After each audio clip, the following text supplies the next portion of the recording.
Looks like we're live. We'll try to share this a few places.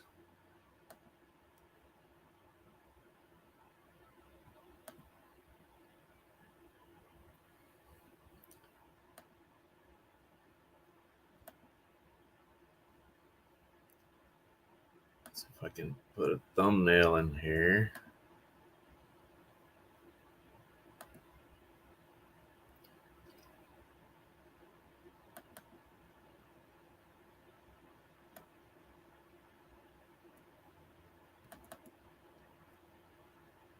File is too big. Oh my gosh.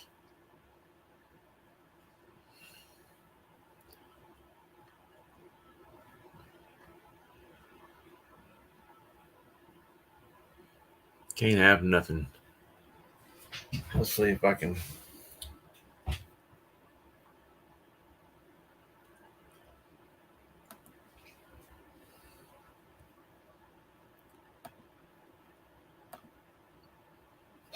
All right, let's see if I can do this from my phone. I gotta open the.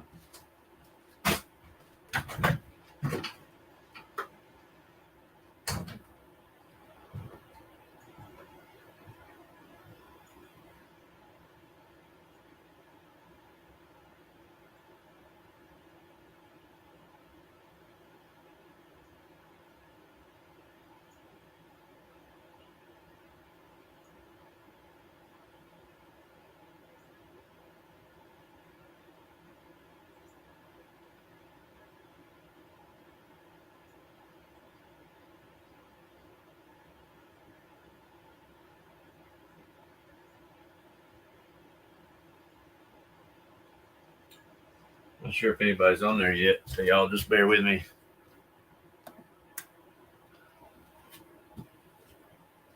Kind of early anyway.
You can find it on there. Okay, let's try something else.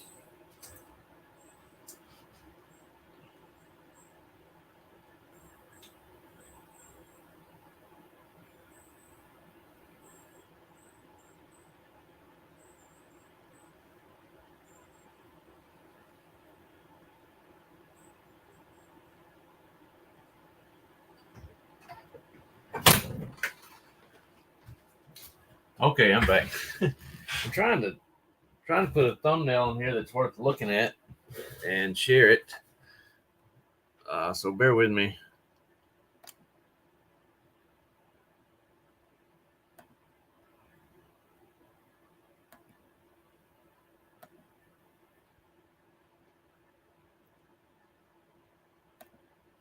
Had to send myself a photo to do it.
Sorry, I'm almost there.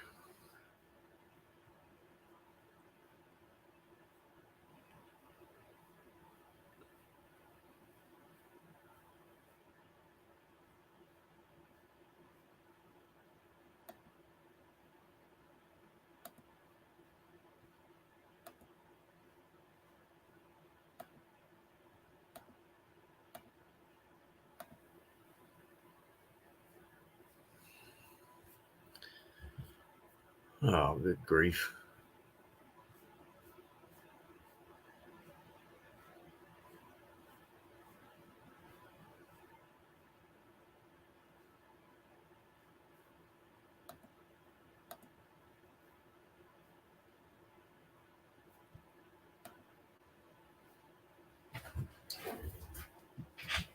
No more phone.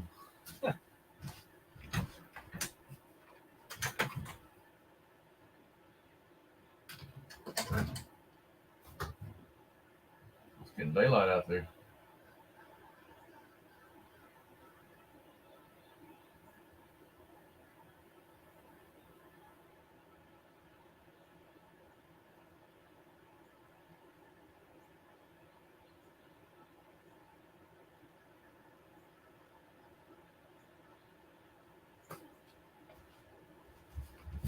Not showing up on my phone yet.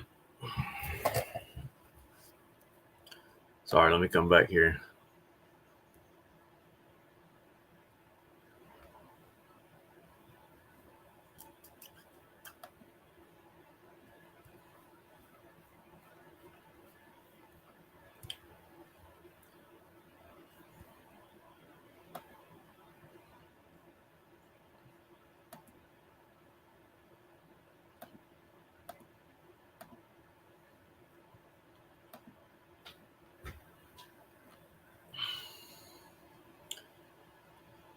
Now, if I can just figure out how to share it. It won't pull up the live on my phone for some reason. I think it's because I'm too far away.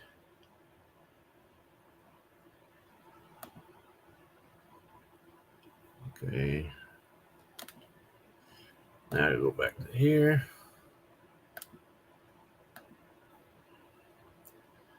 Sorry, this is a lot of setup. Get this.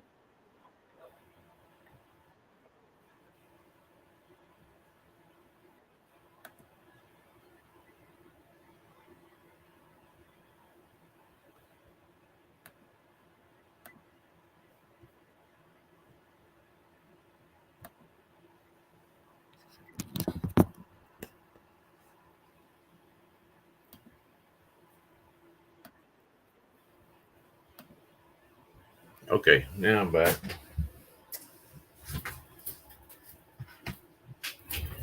I've got to adjust my trailer. It's running downhill. I start moving my chair, it just takes off.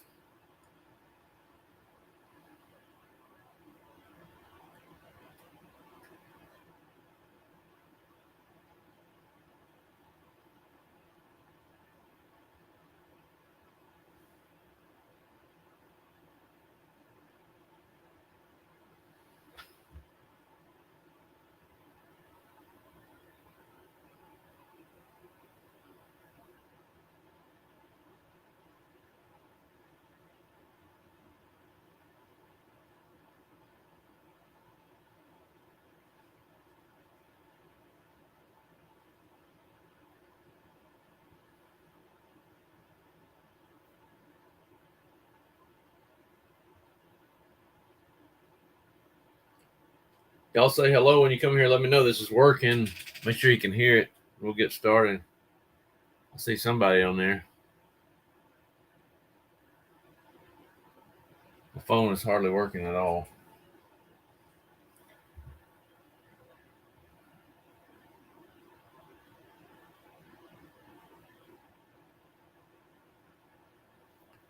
Trying to share it a couple of places.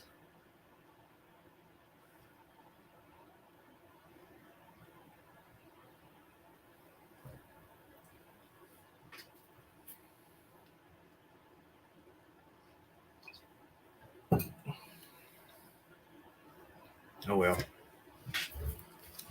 I'm gonna get started anyway. I've got a mess. I mean, a bona fide mess in my trailer. I got my car. I don't know if you can see.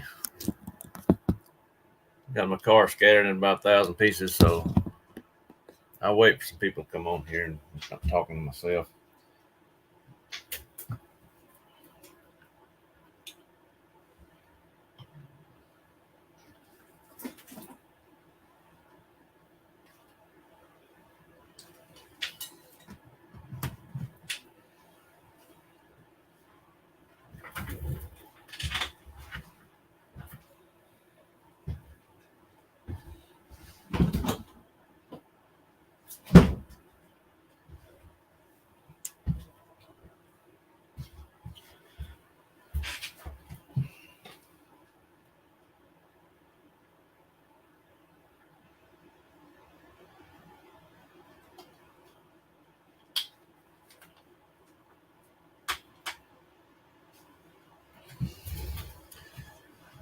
So if you're coming on here watching this not live, you may want to fast forward through the first 12 minutes of me trying to get this thing set up. I'm sure some people will join in here soon. Took my 10.5 motor with me as a spare. And looking back, I probably should have put that in the car instead of the 5.5.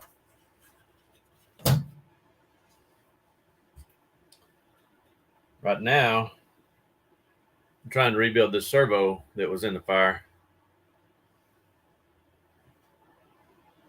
I think it's okay. It just needs new wire put on it. I had a spare.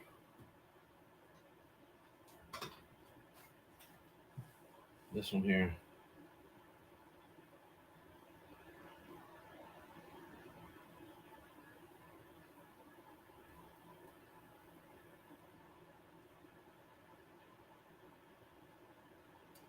So this will be a spare servo.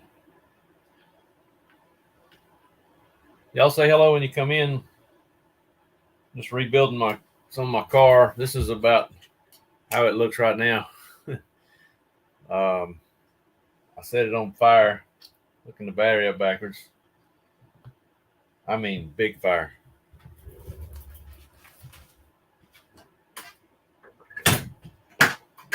A little bit chilly out there. I got to get this mess cleaned up so I can work. I got to get a few things out of the way. Right now, got this soldering iron warming up. We're going to try to repair this servo.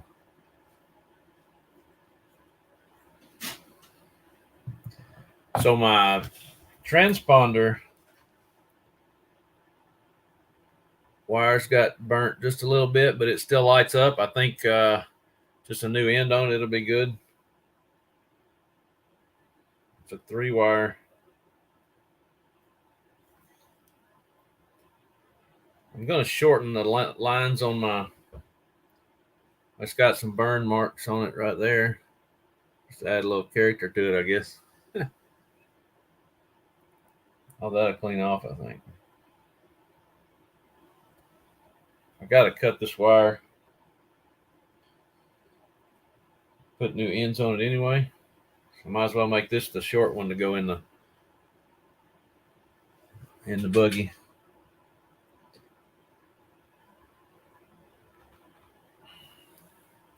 Got my new. I stuck my speed control down. Can't get it off. Got a new speed control. Got a new Hobbywing 17.5 combo with XR10 Pro. The new one. I got my diff out here. I'm trying to do some repairs on the diff. I probably need to put that back together first. Get it out of the way.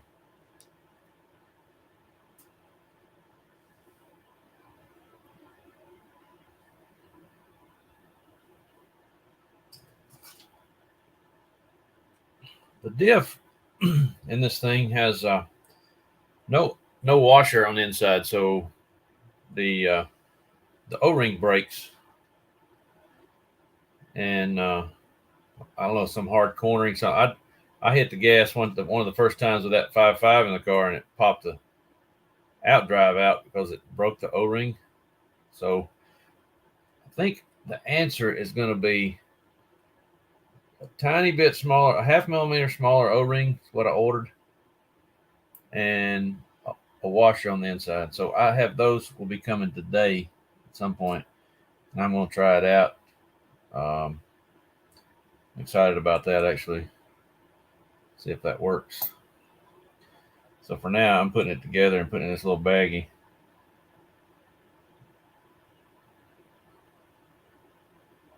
Put it out of the way.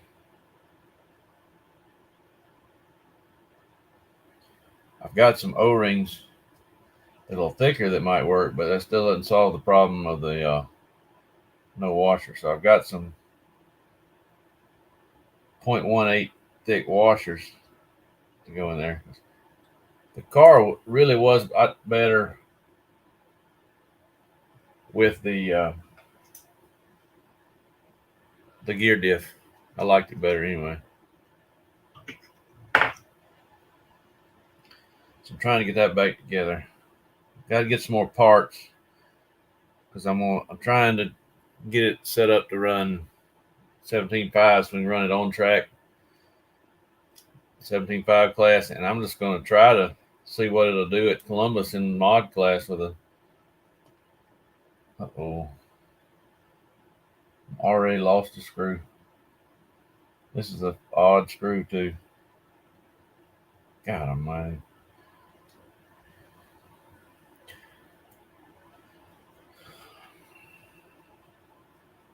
It's got to be right here. Oh, there it is.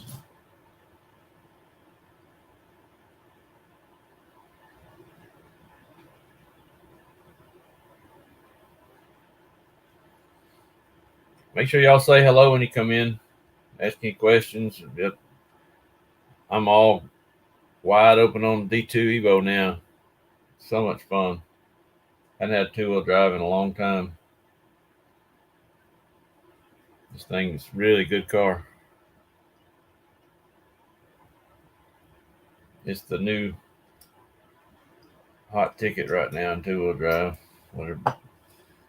I think so anyway. Everybody's talking about it. Anxious to see what it's going to do.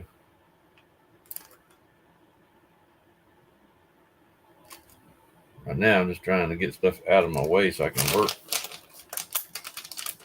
I've got a lot of things to do. I got to, excuse me, move the servo forward. Gosh. The only bearings that survived the fire. Look, I got a new car stand, new Eco Power car stand. I got that free from AMAIM on my Cyber Monday purchase.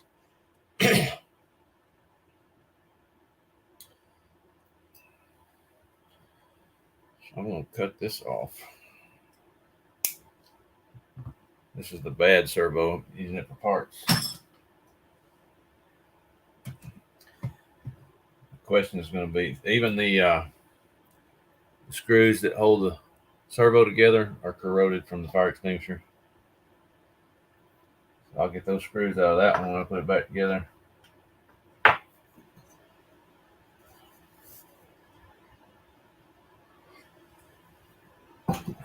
If y'all come on here, say hello or something, let me know you can hear me. I'm using the GoPro like normal, but I'm not using my mic. I hope you can hear me okay. So the servo, I don't know if you can see the wire burnt to a crisp in the fire. So I've got the circuit board off of it. I'm going to change the wire to this one. So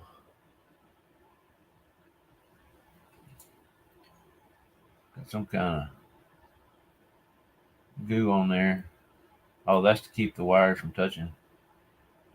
I'm going to probably have to put something on there, hot glue or something.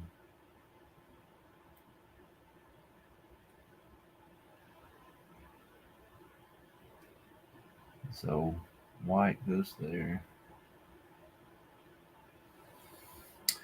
Let's see if I can do this without burning it up.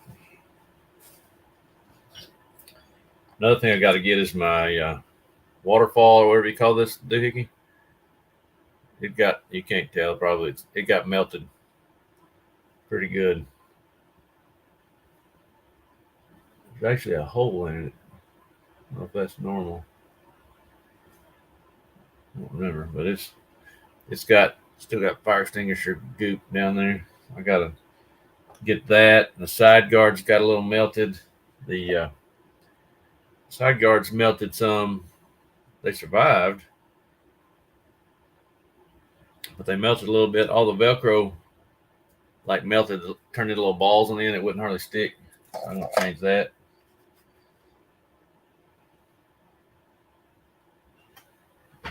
Let's see.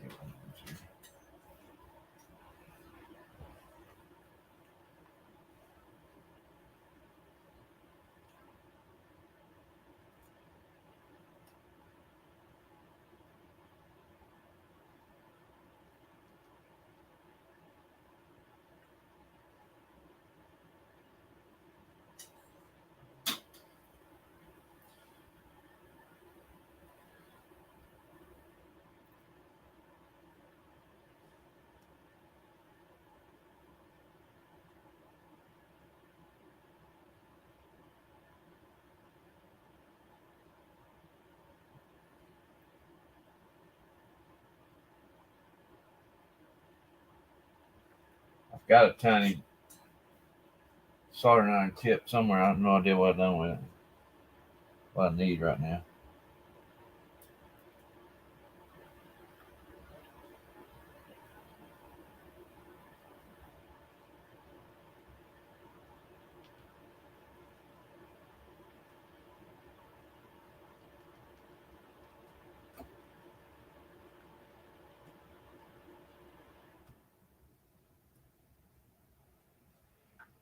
All right, there's that.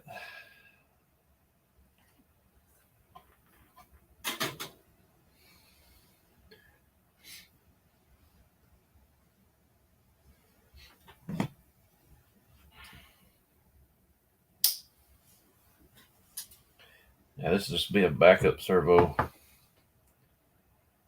now. What's my primary servo? Oh my goodness. I'll just throw that away. Holy crap.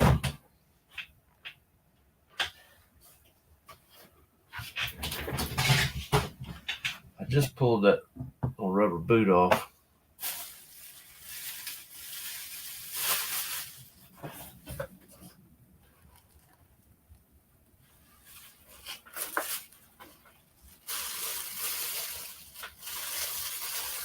Now I gotta go rooting through the garden. There's my Maclan melted wires. Destroyed that guy. That was a good ESC. But not so much when you hook it up backwards. You don't like it. You know, I'm gonna keep that just for shits and giggles. I'm gonna look at it, take it apart, look at it. It's fixable. I can't believe this.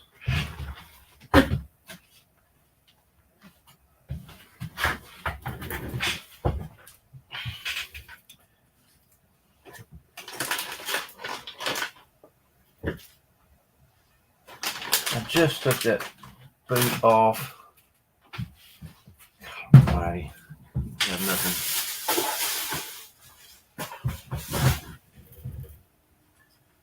Well, I gotta take this one apart anyway. I guess I'll see if I can rob it off of it.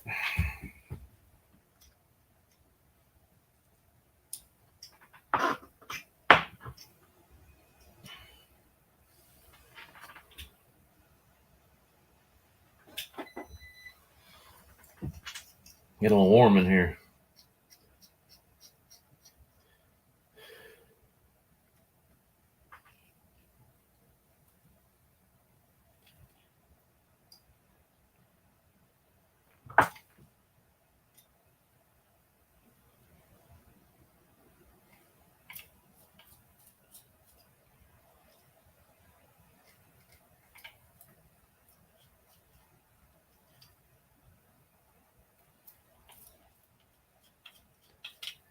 Been running these SRT servos for a while now. They've been pretty good. Very pleased with them.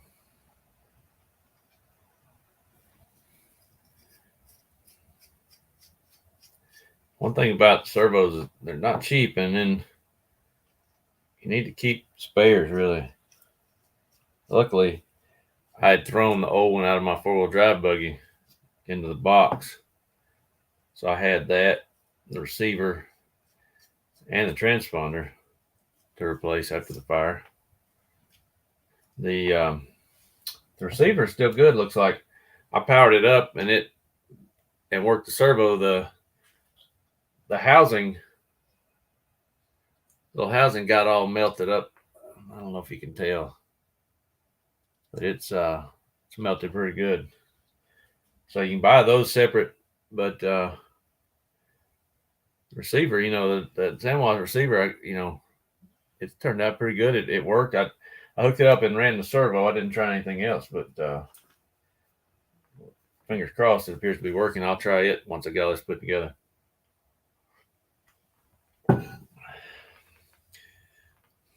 So I'm robbing this rubber boot off here.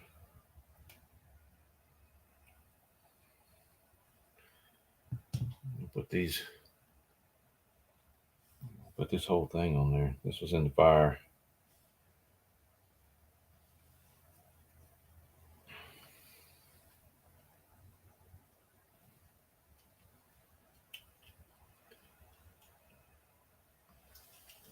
Another thing I got to do is space my servo.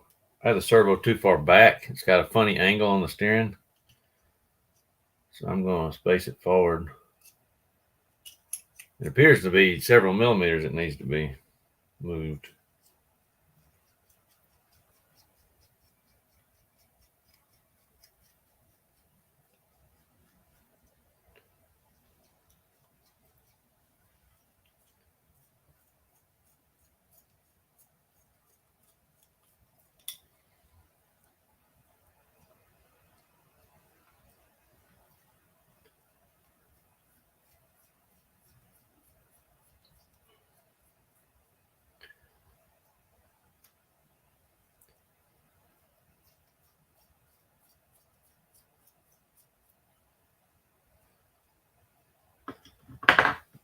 Meant to do this live 2 nights ago. I was going to do it last night, and we decided to go out to eat. By the time we got all that done, it was too late. I figured I'd just get on here this morning. I got to get it done today. The wife's still asleep.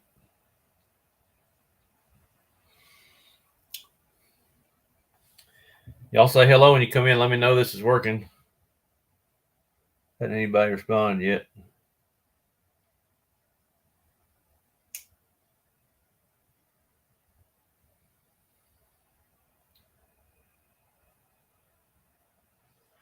I really need to find my smaller soldering tip.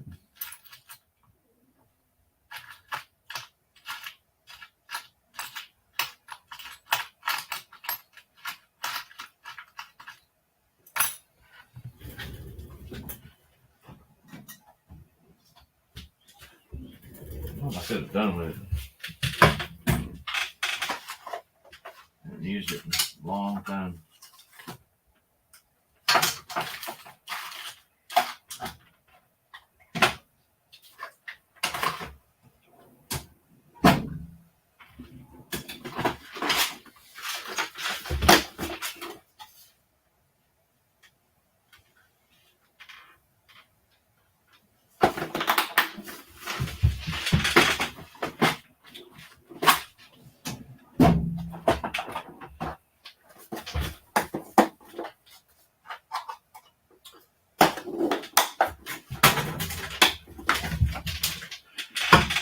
Yeah, if I was me, where would I put soldering tip?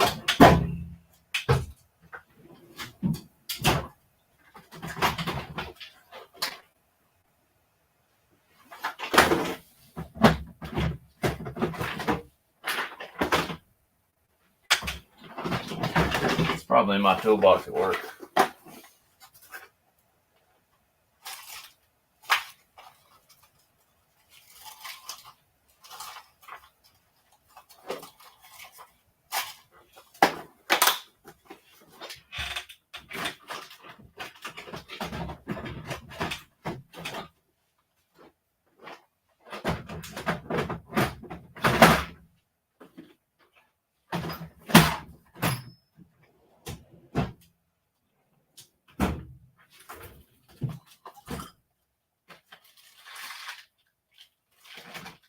probably somewhere where I'd never forget it.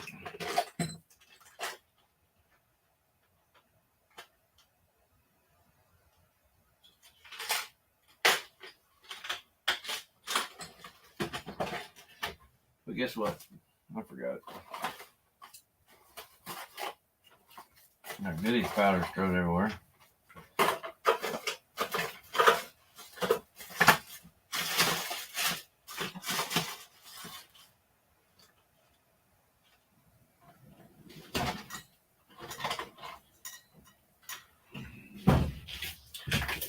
Well, it sat in this little tray forever.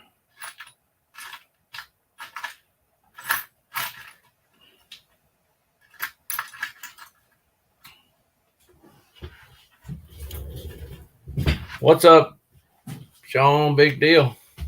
Can you hear me okay? I didn't have anybody respond yet. I guess you saw. Did you see I caught my car on fire?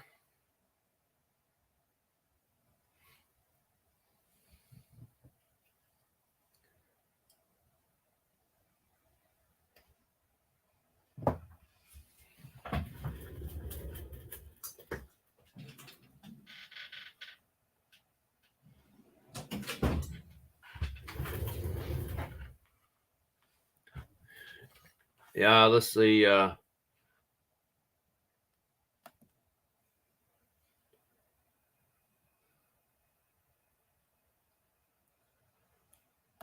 I don't.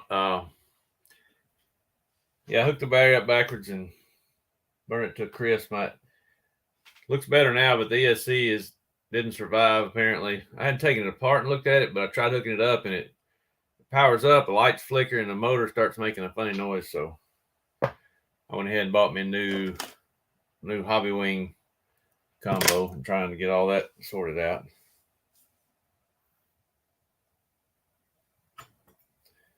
Yeah, I was in bad shape after that happened. I was not very pleased with myself. Started packing up, ready to go home, and they talked me into staying. David Sawyer stayed and helped me till 1 o'clock in the morning. Big help.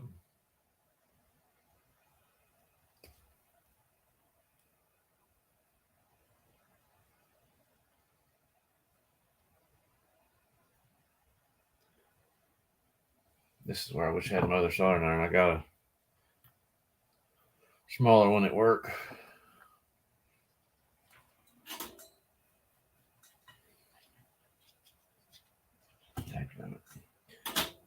My soldering iron's a little much for this.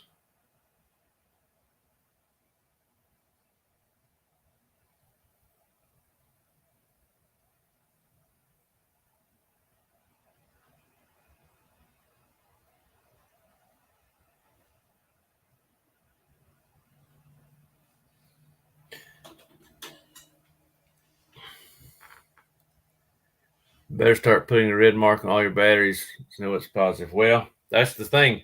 I had red heat shrink on it. Did it anyway. I bought these 1-up battery deals that'll have red and black on it.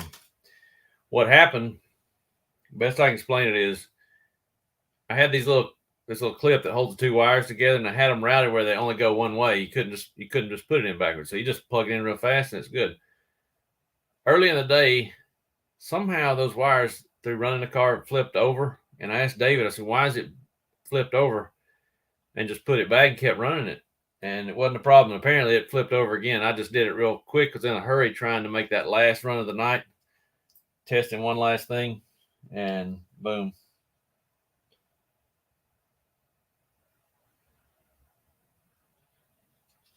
It literally exploded right in my face.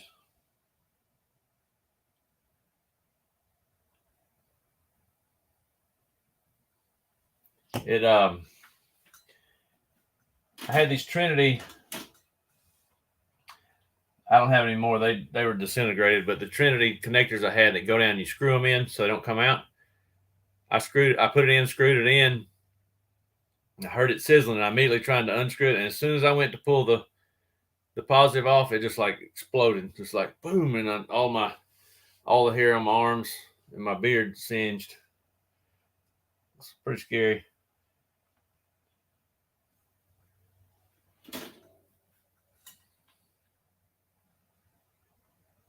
Just bonehead move.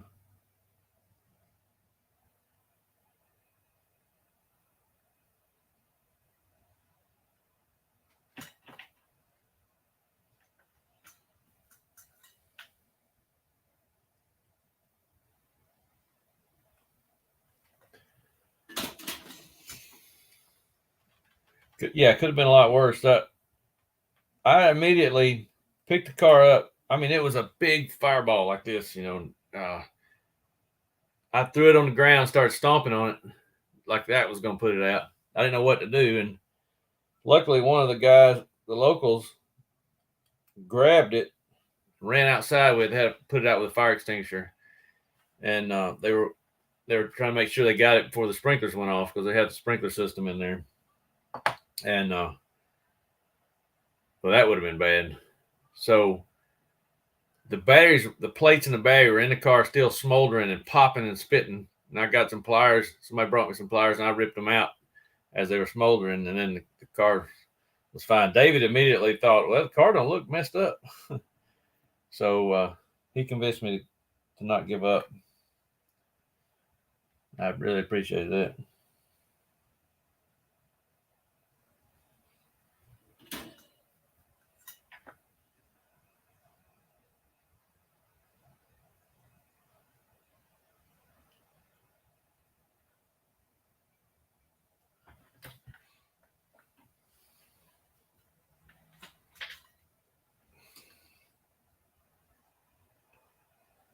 Yeah, I was pretty lucky and unlucky at the same time.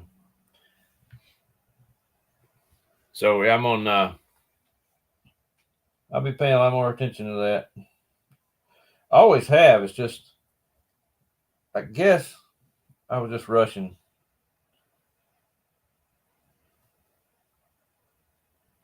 Lisa says it's past old man's bedtime. What the hell is that? Sensor wire.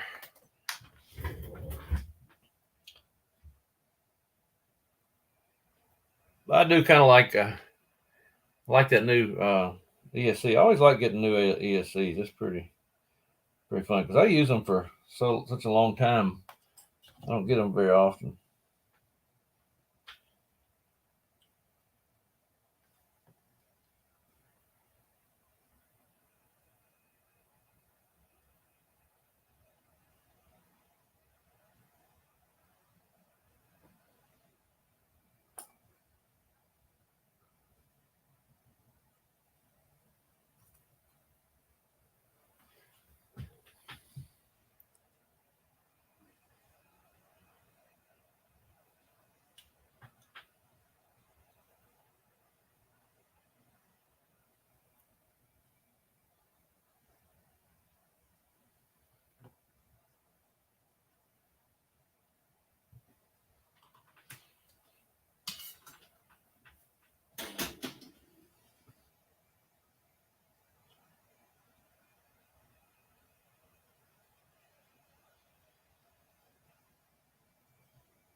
Need some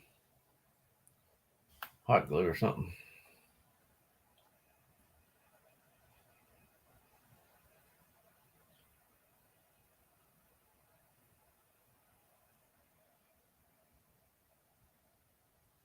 Oh, I melted the plug a little bit. God almighty.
Hey Sean, I sent you a message on Messenger.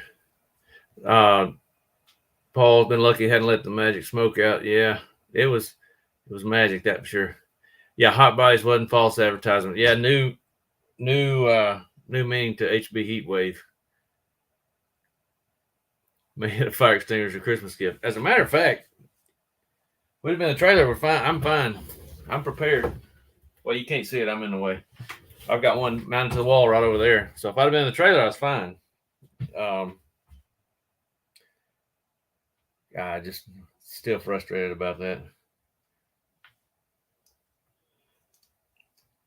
So Paul, I guess you just came in. You missed the fact that looks like the servos. I think is still good. The transponder still lights up like it's good.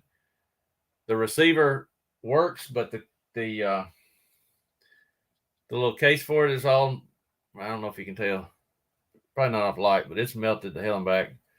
But I hooked up the receiver with just a circuit board, and it worked the servo at least. I didn't have a ESC yet to try it, but I'm going to. But it appears to be good too. Need to get a new case for it.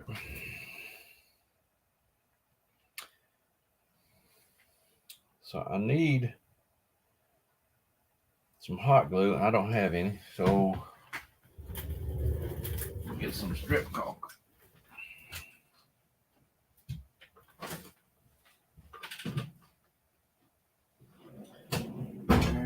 Where is my strip caulk?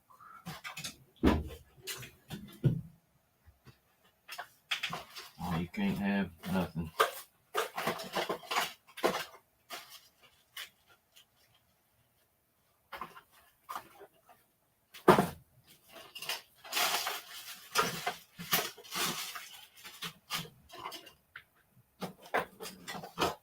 There it is.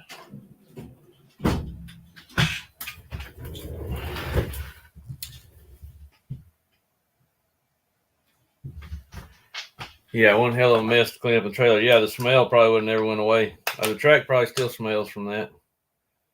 It'll survive though.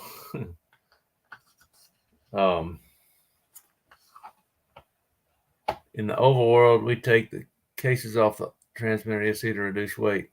Golly.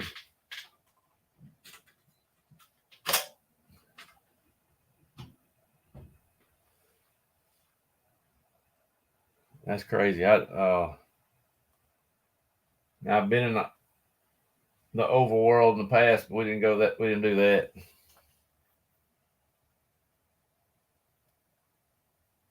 And that's not, can't imagine that being enough weight to worry about. If you just be able to relocate your weight, I reckon. Had a scale. Got a scale right here. Let's see. I got the case off, so let's see what it weighs.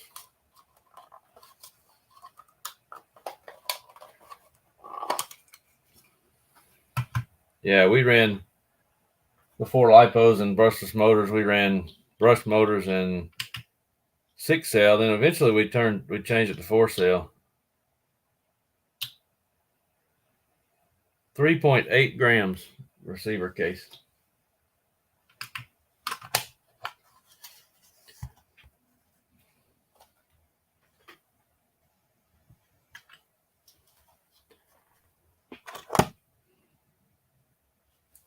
Now the ESC is all aluminum. It's probably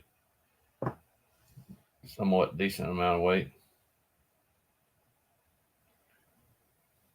All right, I gotta see if I can get this solder off this circuit board.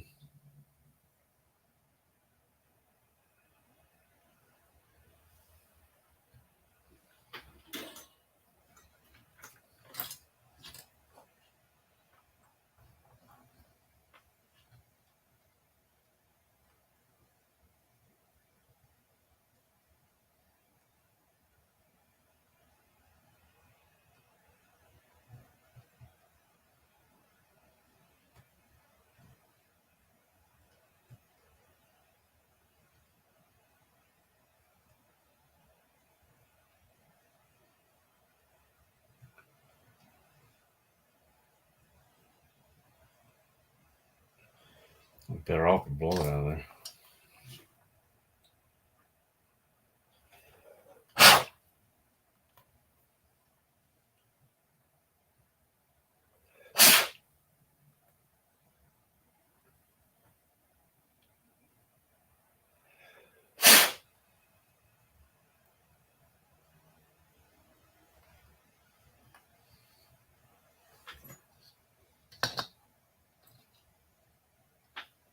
It made me a good solder sucker.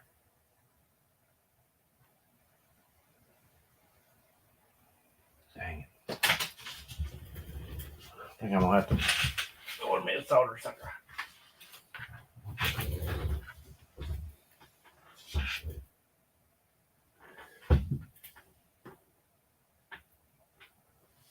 Wow.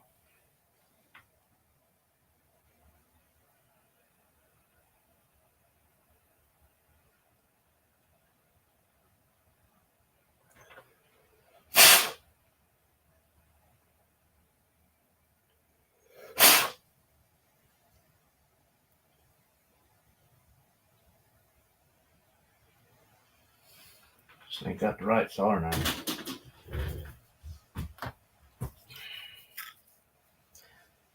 I'm gonna have to put that up for now. It's getting warm in here. I'll take my pump cover off. Get me a little baggie.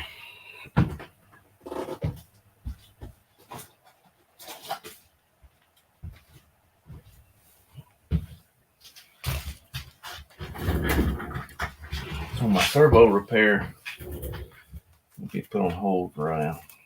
At least I got the wire soldered on it.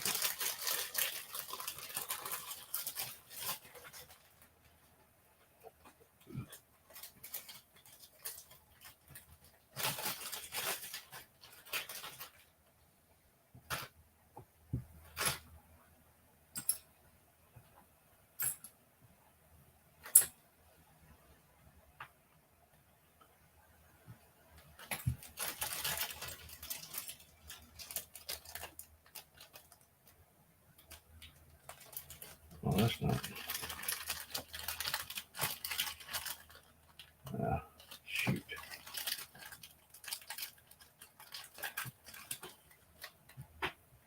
Oh, I got to get in my trailer today and mount TV and figure out where I'm running wires for the HD antenna and Roku. I've got, let's see, mine's back there. I got Fire Stick in mine. I hardly ever use it.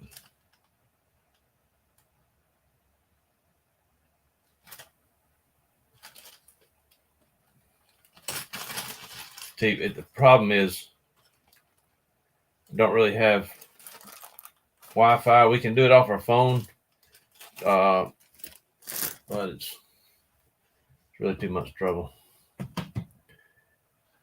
It's getting warm. I gotta take this pump cover off. Hang on.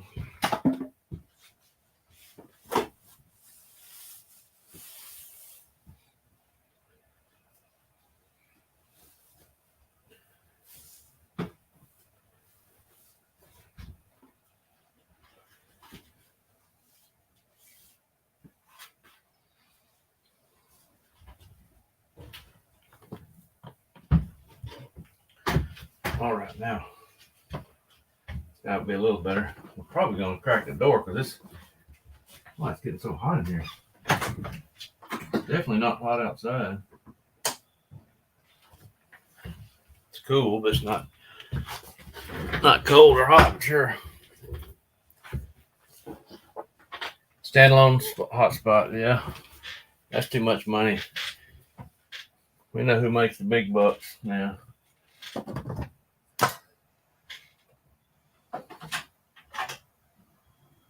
Maybe I need to look into that.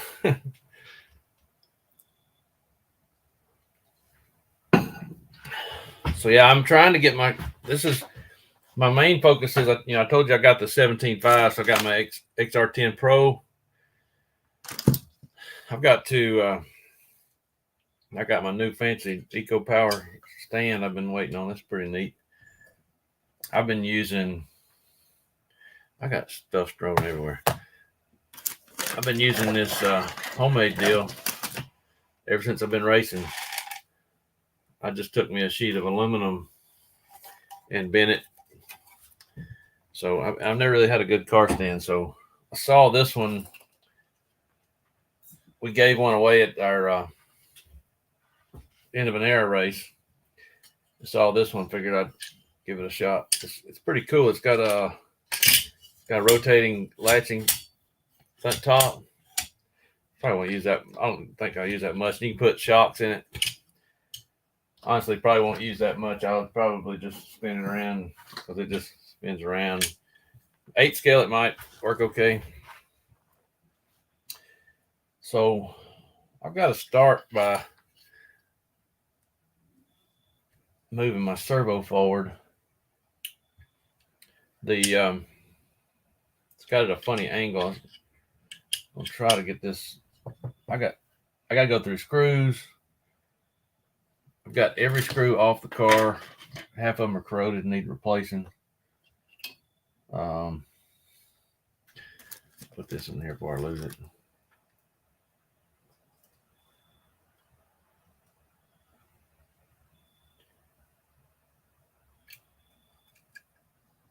I should just open the door. It's kind of cool.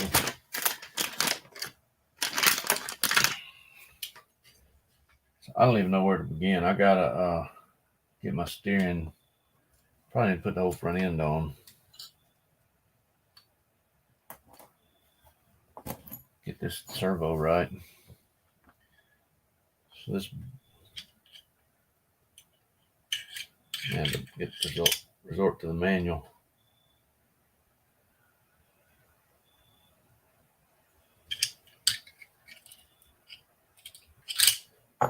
Yeah, because I don't know. We got screws in no specific order.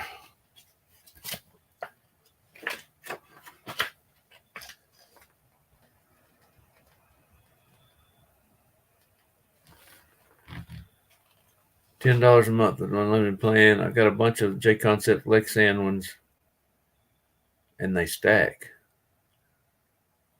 Lexan what?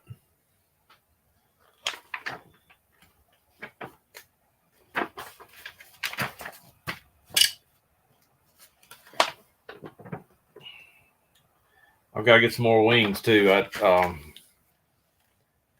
My wing didn't survive. It melted pretty good. But these wings don't last very long. I got to stock up on those. Oh, the Lexan car stands.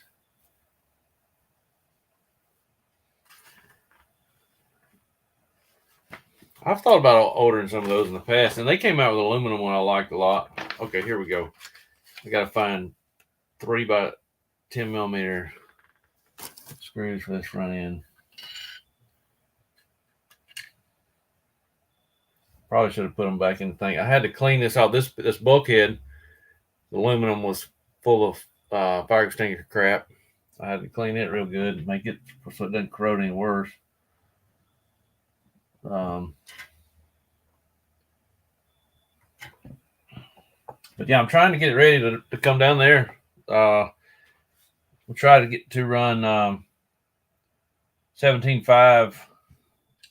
I'm gonna set it up for 17.5, and I think my motor will be good. I think the sensor board took a hit in the fire, so I've got it apart. I got a friend that thinks he's got one I can try.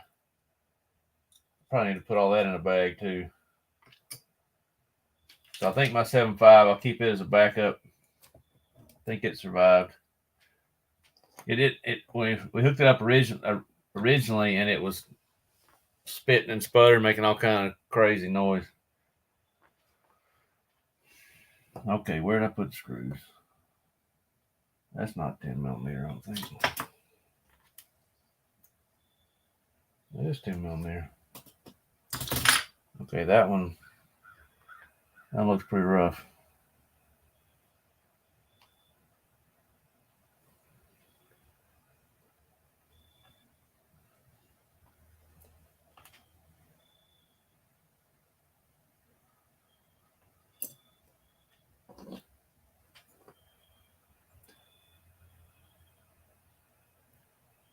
Yeah, I need to replace those. Some of these screws corroded looking. They're just gonna get worse if I put them back in the car. This is not 10 millimeter though. That's only 8.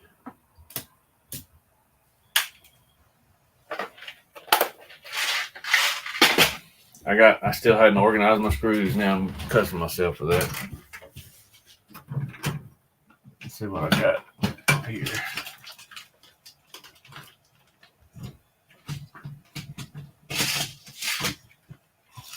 I gotta get some batteries too.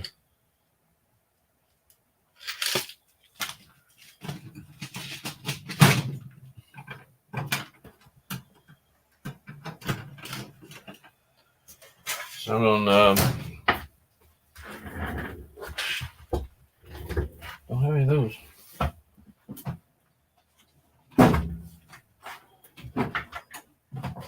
So I got my unorganized screw thing. Yeah, I took it completely apart because I cleaned it after the fire. I'm still in packing everything up mode, and I started packing. I realized the car was covered in fire extinguisher crap. I know what that does to a car, so I went ahead and just soaked it down with Simple Green and water, washed it off, and blew it off best I could. And then that's right after that. Not long after that, we started putting it back together. So I put it back together, and it cleaned up really good. I blew everything off, took the hinge pins out I could, and then I noticed everything worked. It looked brand new almost. And the next morning, got it on the track one time, saw that it worked, said, okay, let's go. It was 1 o'clock, so let's go to bed. Went to the hotel, came back the next morning, was going to try to dial it in a little bit and get it drivable. And I felt something, noticed all the bearings on outdrive were seized up. Every bearing in the car, with the exception of what was in the gearbox and the steering, were seized up. I mean, like stuck. So changed all those bearings. And when I got back, I wanted to look up inside there, stuff I didn't take apart. Stuff like this bulkhead up in those little crevices and everything was just full of fire extinguisher crap. So I had to clean it off good because it's just going to corrode worse and ruin it. Some of the screws, like this screw, for instance, is just eat up with corrosion and rust. So these hinge pins have a little stuff on them. I'm going to clean those off. I can polish those out. They're good. Yeah, it was a mess. Wife got called into work, so I'll probably take out the crawler today. Yeah, I need to get one of those. You can't see right here, but back, I got 3 acres. Back behind the house, behind the trailer, is just nothing but woods. And there's a creek that runs through there. I got the perfect area to go crawling. I've never really been to that. One day I'll probably get me one. That'll give me something to do on YouTube. Now we got to search through these million screws. That looks like one right there. That's 8 down there. That's probably a 10. Oh, that's the wrong one.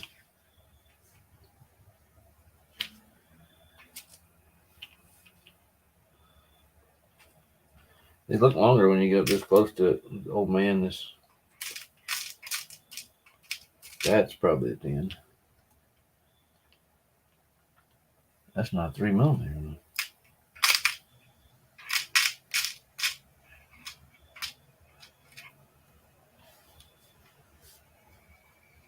I got a mess with these screws. Some kind of weird thread. I bought me a nice divider to clean this stuff up, organize it. Can't get myself to do it.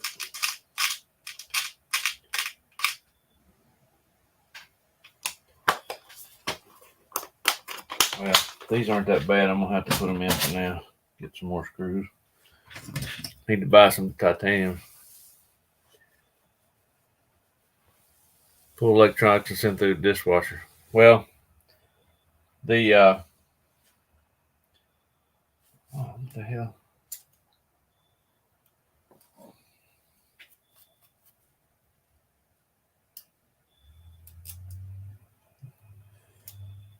That shock end got some mess on it. Probably never be right. Electronics are pretty clean now. That one's the receiver case is melted down, so that's got to be replaced. The servo, I've already replaced the corroded parts in it from my spare. The transponder just needs washing off, just wiping off. I think we're good. I was considering when I was there, and after all this happened, I was considering just buying a new car, and I might still do that. That'll give me some spares.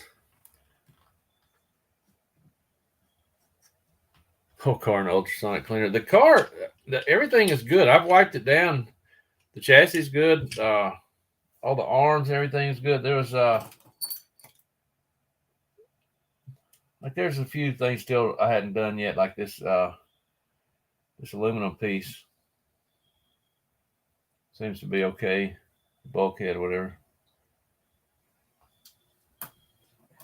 All right, I've had all the hinge pins. I've already had all that apart because the hinge pins were corroded and stuck. So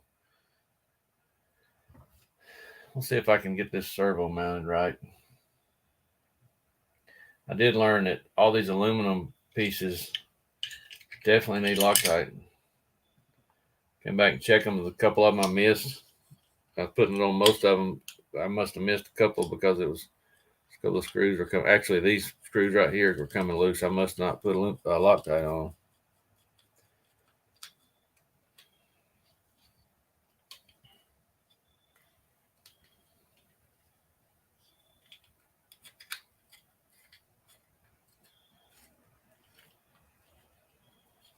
You know what? I don't like that at all.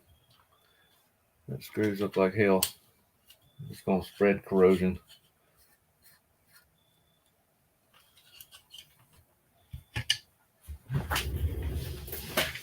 Oh, there's all many screws in it.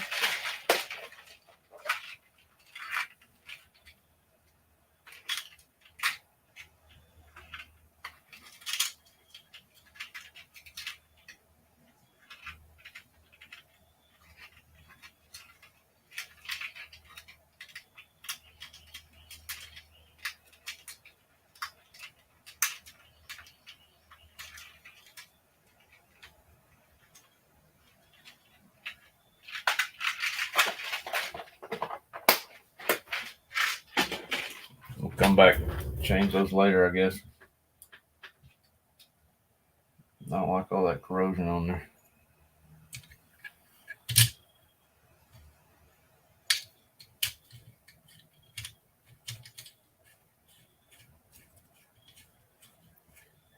Did I ever figure out what offset wheels you needed for that car? Yeah, the Associated worked fine. I guess you're talking about the rear. I put 2 clutch sims under the hub, the hex, and it was fine.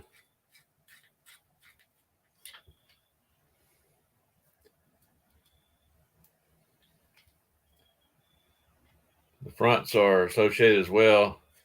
I used their steering stops on the C hub.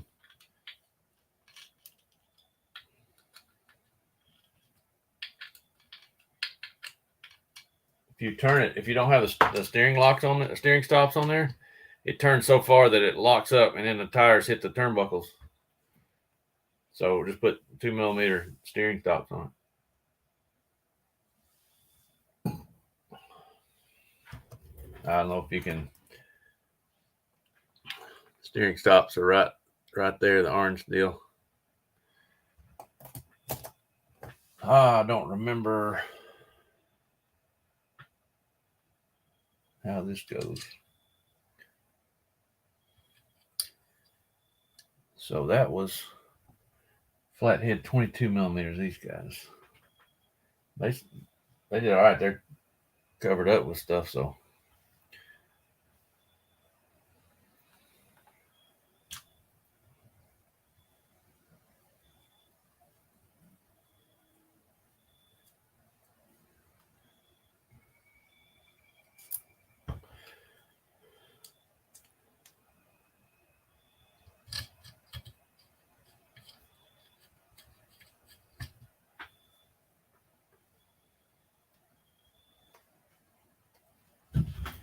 This one not so much.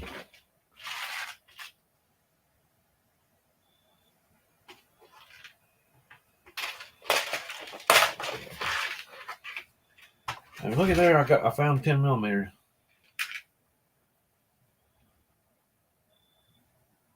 That's only 20. This is 10.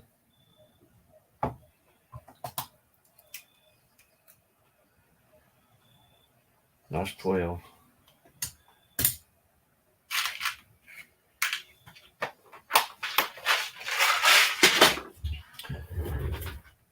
Cool. So the shim idea worked. They actually fit behind the hex pretty good.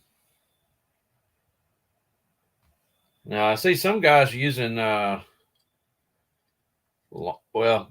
Pavitas used longer axles from an AE.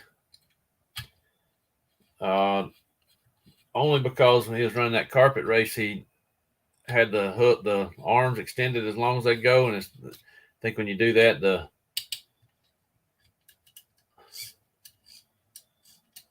the axle is a little short.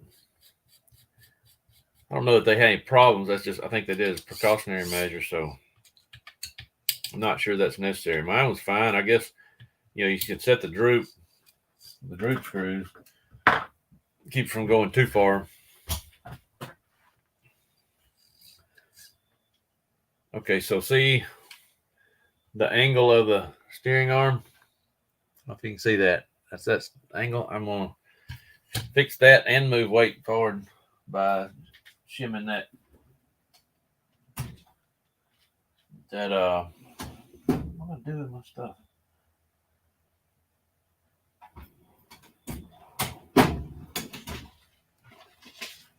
Shimming the servo forward.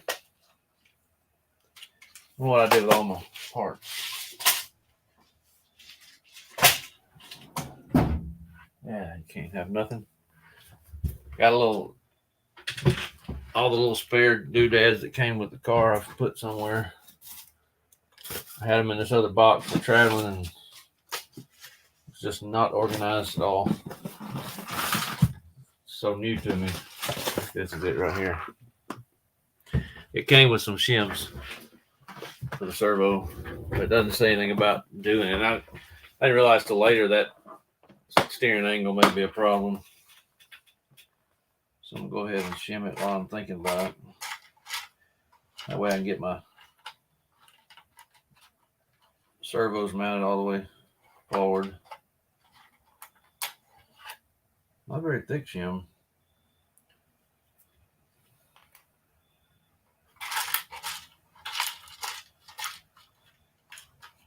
Comes with two.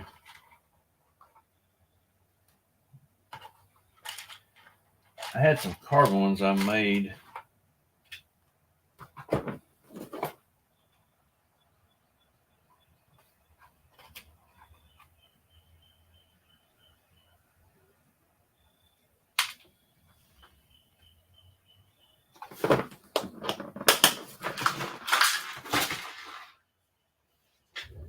Again, I don't know what to do with them. They're probably right here.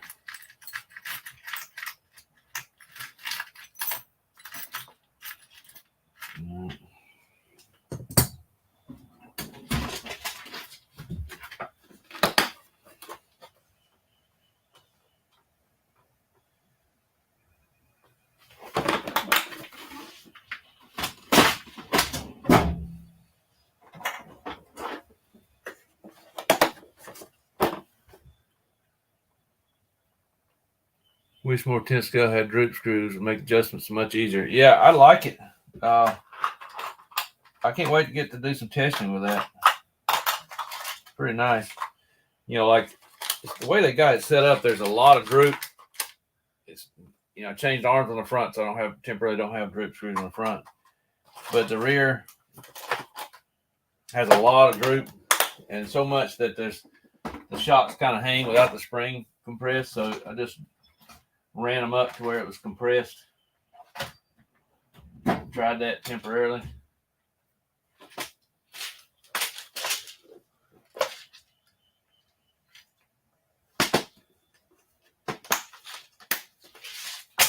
I wish I was more organized.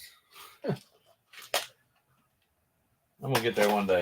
Now that we don't have a track, I'll have time to get it organized. Right now I got a mess I gotta fix with this car. Need more shim. I'm probably gonna have to shim this, get some more shims for this.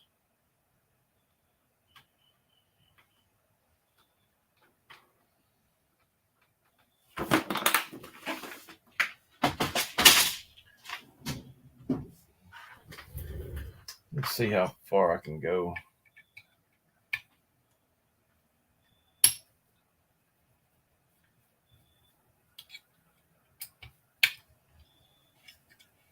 Cool thing about this, I can slide these in and out pretty easy.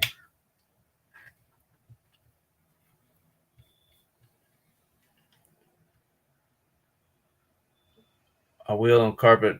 We got like 6mm and 4mm internal shims on my 4-wheel drive to run 10mm ride height. Yeah, I think don't y'all have a minimum ride height of like 10mm or something? 11mm? That's what David was telling me. But he ran his a lot higher than that. What he said.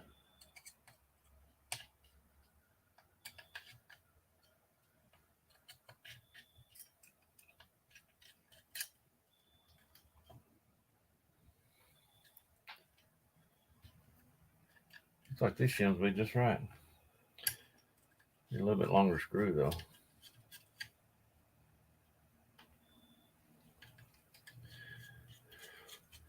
So my intention,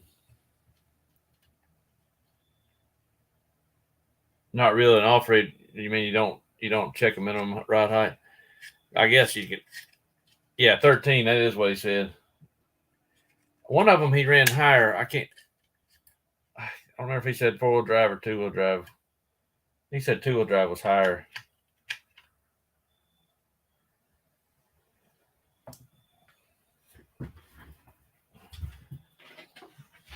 I've got to get some different the HB shock ends or shock cup spring cups are a little too tall to get it down that low, so I'm gonna change those.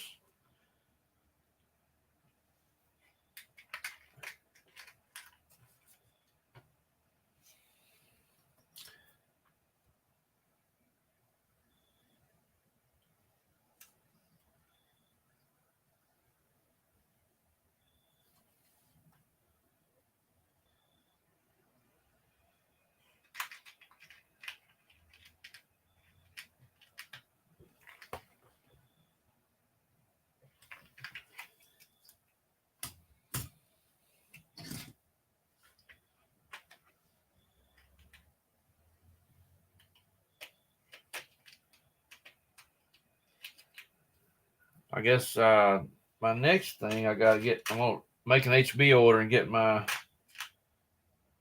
melted parts replaced. I'm gonna get the 72 spur.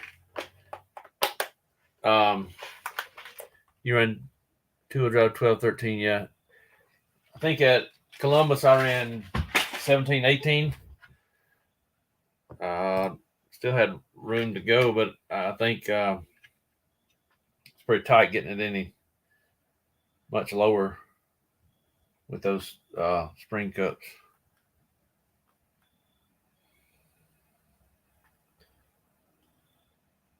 Then I got to get, what else I got to get?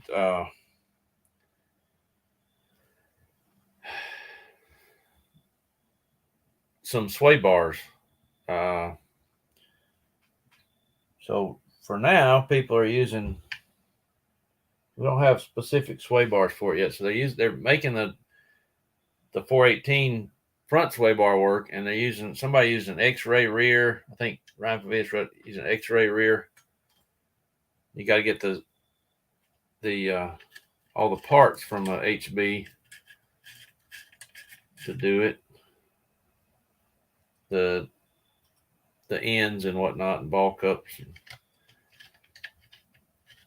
Hopefully by the time I get ready to actually need them, they'll have some out maybe. I don't know. So I'm doing this for a couple of reasons. I need to get the ESC moved as far forward as possible. I mean, the servo as far forward as possible to straighten that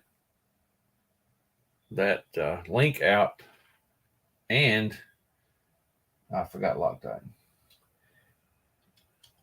And so I can move my ESC and receiver all the way forward so I can have room to make battery adjustments if I want to. Yeah, I almost think I could have used sway bars at Columbus. If I had some more time, I sure would like to try that.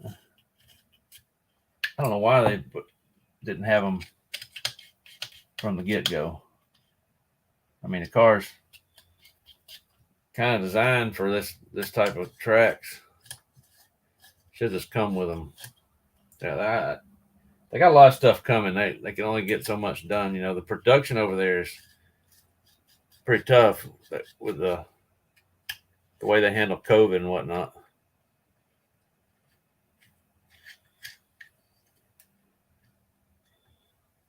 Yeah, spring rate. I gotta get some springs too. I think Pavitas was running AE yellows all the way around.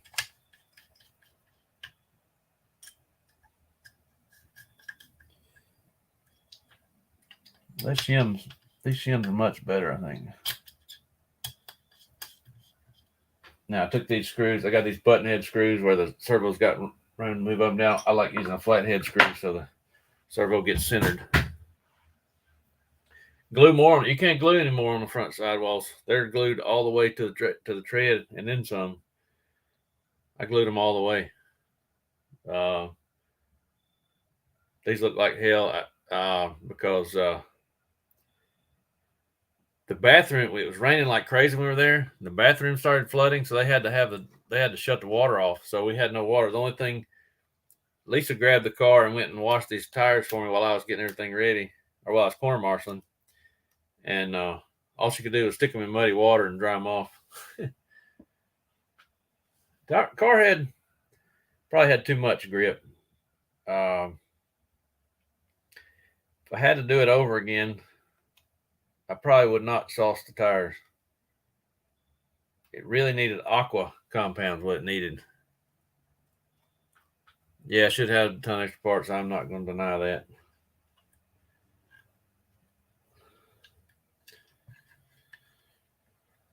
So there's that. That's I can probably shim it a little more. It's not exactly straight, but to shim it more, I'm gonna have to change the screw on the servo horn. Another thing, the servo horn that comes with it is like the 8 scale one. It's way too tall, in my opinion. So it puts it at more of an angle, and it touches the whatever you call this chassis brace thing. It touches right there. So I went ahead and put a Losi one I had on there from back in my Losi days. I'm gonna try to make this ESC install a little cleaner by shortening these wires. Well, this Gorilla Tape, I swear, when you go to put it on, it's like it don't want to stick, but after it sits there a minute, good night. B6 horn, yeah, that'd probably work too. This Losi one worked out perfect because I don't know if you can see, it's got that offset to it. The height is just right, and it would only you could pretty much only use that on the TLR cars back then. 8 scale and 2-wheel drive.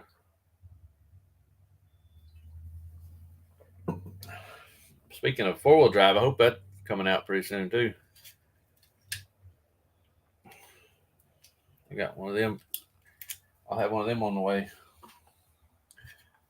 as soon as possible.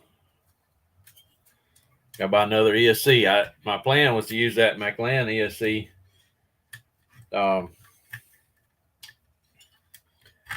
And get a new one for this, which my little escapade there changed all that, didn't it?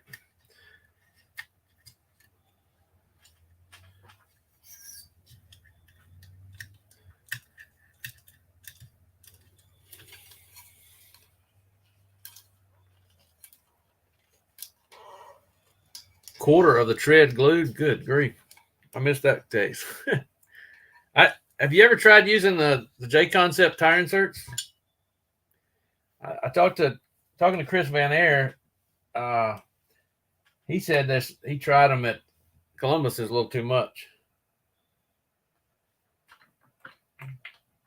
I wish we get something like that to work instead. I hate gluing those sidewalls.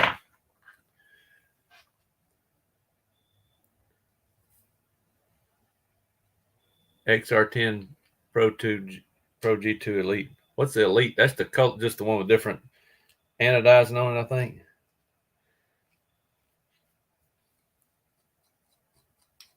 You know what I don't like about it? The fan shroud is made into the heatsink. You can't just take the fan off and have it more lower profile and lighter and cleaner. That kind of sucks. I'm taking this, before I throw this ESC away, I'm going to take it apart and make sure there's not just some burnt, something simple that I can fix. This Maclan ESC's been pretty good.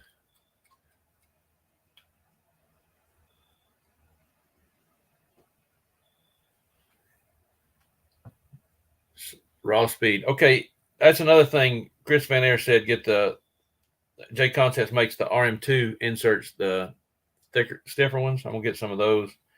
And I'm probably going to build some tires with and without that insert to test. Ooh, that looks bad.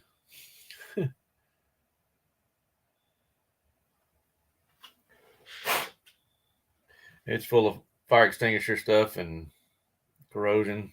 It's nice.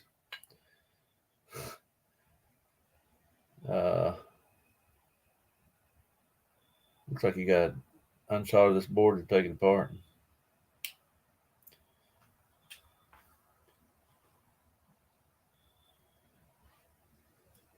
No, it comes apart.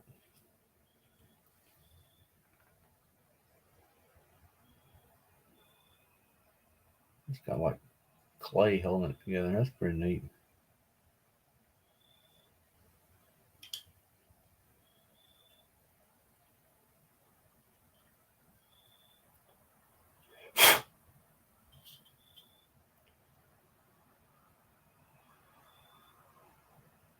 I say nothing looks burnt in it, but you never know with them.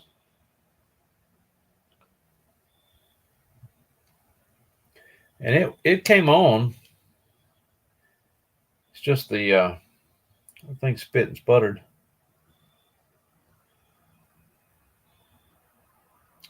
Smells pretty nasty.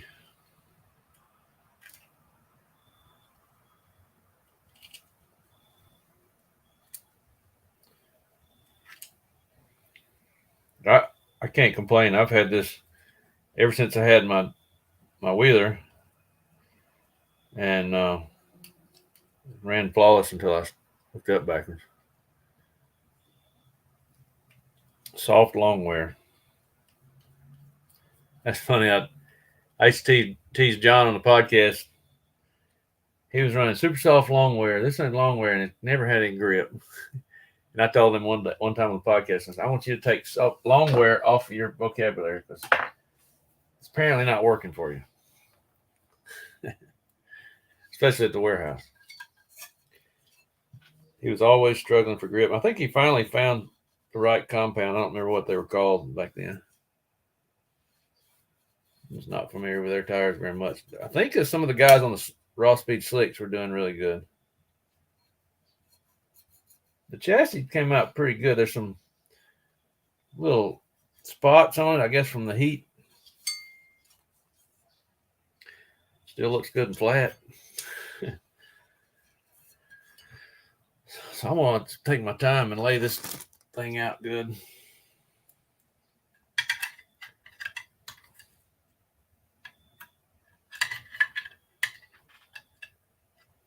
I guess I need to put the side guard on, make sure I don't do something stupid. Brian has sweeps pre-mounts in the shop. Wheels are a couple millimeters bigger in diameter, so less sidewall flex. I run them. A four-wheel drive killed the Hicks. Probably my fault. Put wheelies on the slicks on the carpet. Yeah. Pull wheelies on the slicks on the carpet. That's cool. J Concepts had a 60mm wheel like that, so less flat sidewall flex, and they were a big thing. And it apparently people quit running it for some reason. They didn't like it. I tried some long time ago, and tried them at the warehouse and didn't like them. But of course, that's totally different. But now, things could have changed now. So I heard something out there, maybe deer sneaking up on them.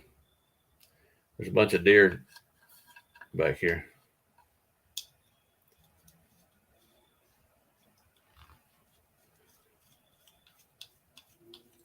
Yeah, when I had at Columbus, when I had that 5.5 in there on the straightaway, especially right there at that little hump, if I hit the gas too soon or pulled it full throttle, it would just flip over backwards. With the 7.5, I could just about nail it. You kind of ease into it, nail it. My dinner's knocking. Yeah.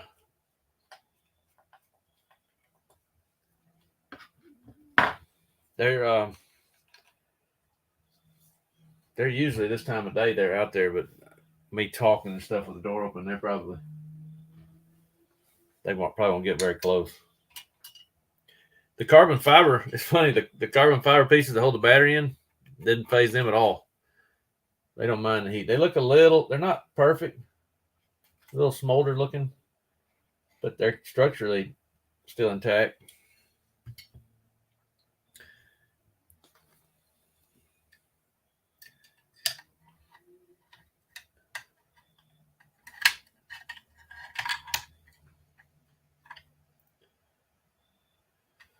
I'm going to take this and wrap the wire back under it.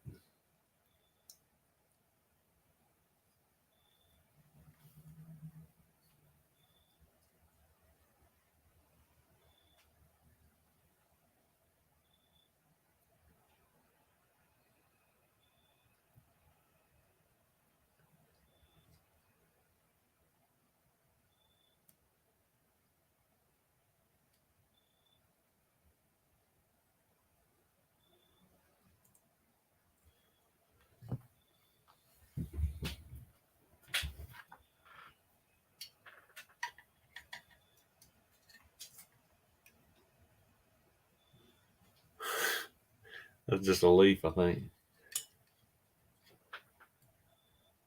Sometimes if I'm down out here at night, I get a little spooked out from time to time.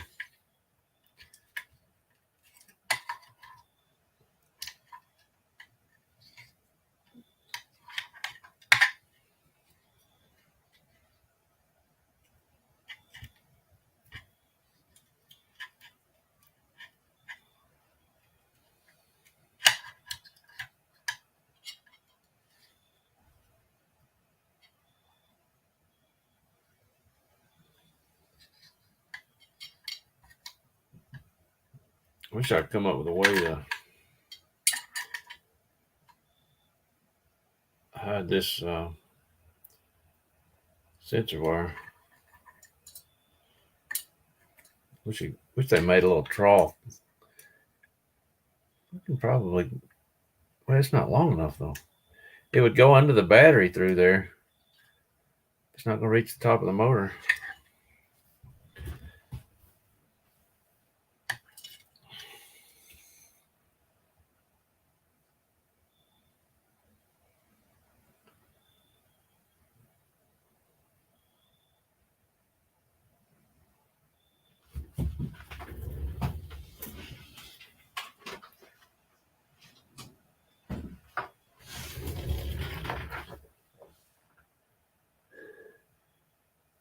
Gotta leave those battery tie downs as a memory.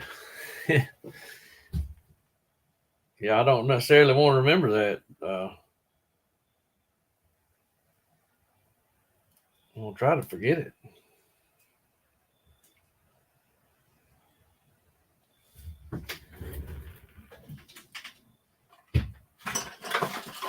Not a good memory. Had a pine cone land on the trailer the other night and definitely made me jump. Yeah, I've had that too. I'm all up in the trees right here, so I get all kinds of stuff landing on the trailer.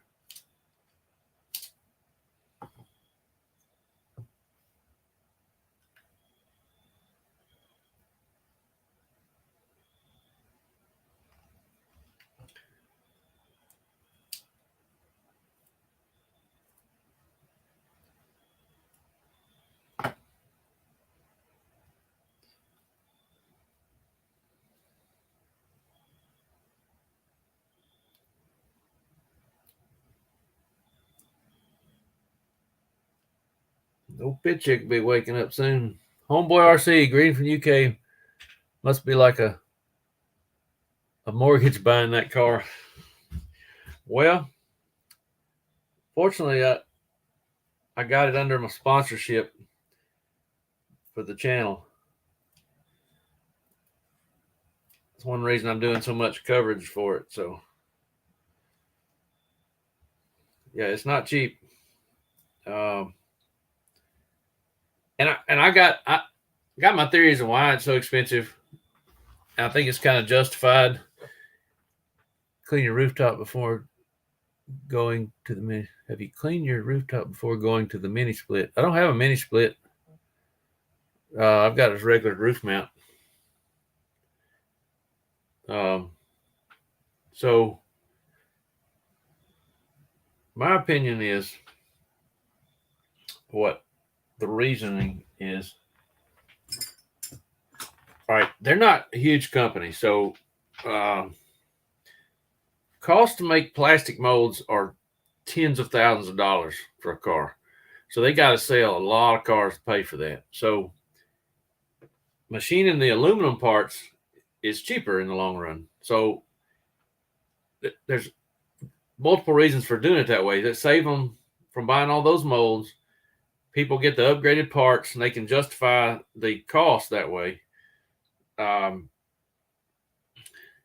going to have to make the aluminum parts anyway. So that's my theory of why they did that. It makes sense. If they were going to sell tens of thousands of cars like AE, it would make sense to spend tens of thousands on molds. But I don't blame them. I think it's a smart move.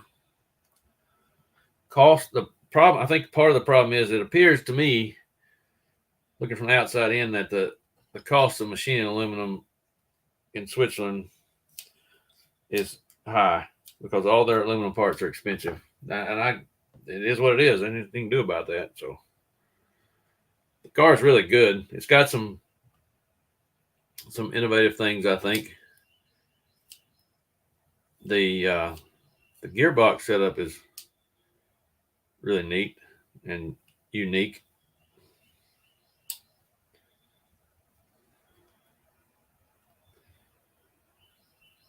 And people are, giving everybody hell about putting A parts on it and everything.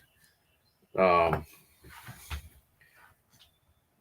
just right now, we're just doing what we got to do to get by because it's so new. Parts aren't available yet. So,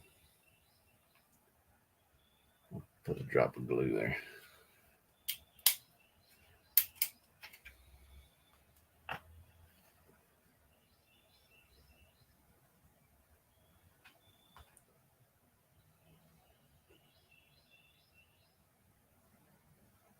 Oh, glue may be dried up.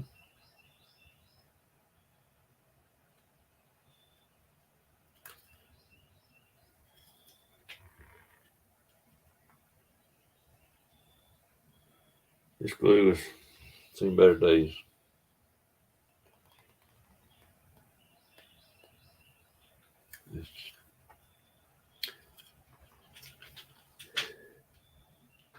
So, do you use the black version of Gorilla Tape?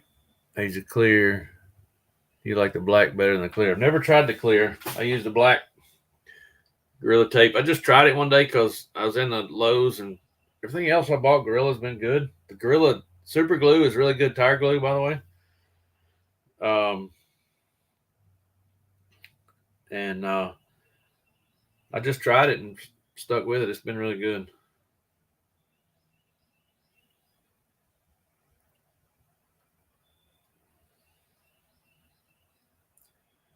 Need something to hold that down temporarily.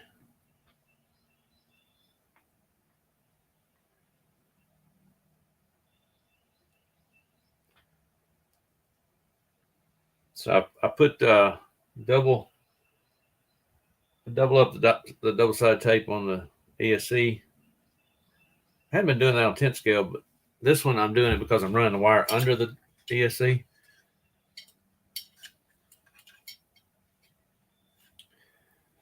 I need to put a piece of double sided tape here.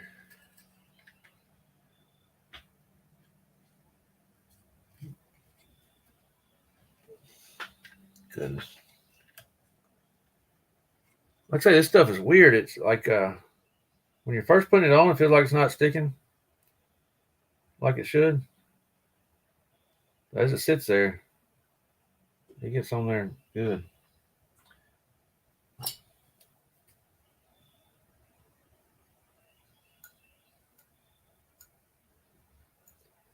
Shoot, I done messed this piece up.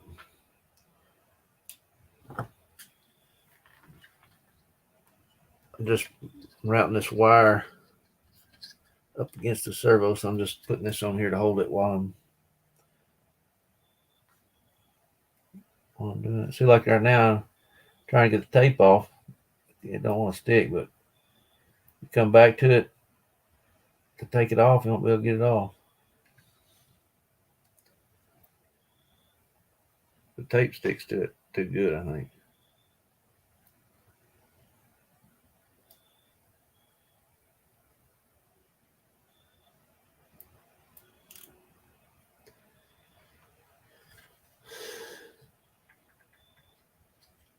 This is just temporary anyway. I'm just doing this so I can hide the wire. God, it won't stick.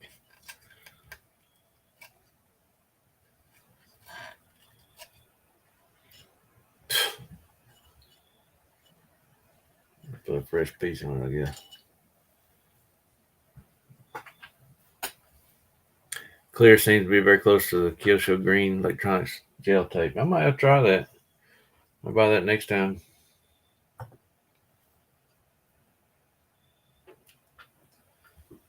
I need to clean this servo off.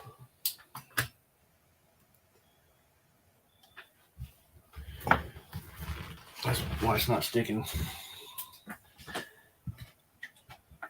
Good old rubbing alcohol.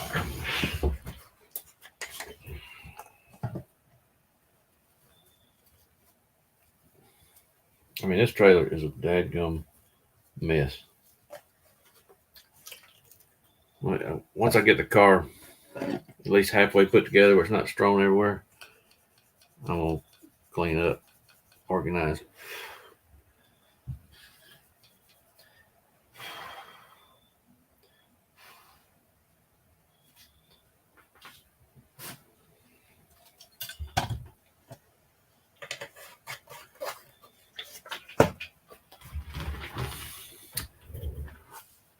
There's the pit chick. Figured you'd be out there when I woke up. Yeah, you figured right. She just wanted me to spend time with her today.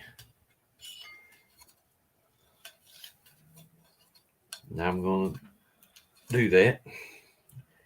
Problem is, I don't know when she's going to wake up. She has changed her schedule. She used to sleep in a good bit. Oh, I got a message from Mr. Askew.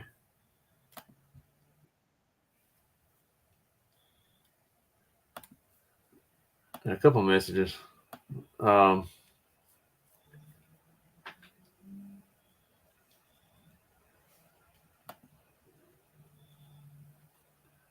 he's showing me the AC. That's similar to what I got on mine. Sounds like it's starting to rain.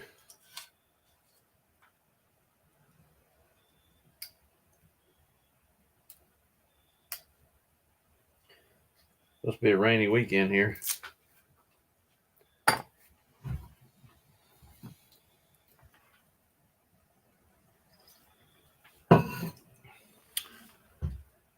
Don't forget to bring barbecue lighter fluid when you come down to clean tires. Of course, brake cleaner for the last portion of the cleaning, but the lighter fluid makes the first part almost effortlessly. Lisa said it's way too early to do things. Nah, no, it ain't. Yep, here comes the rain.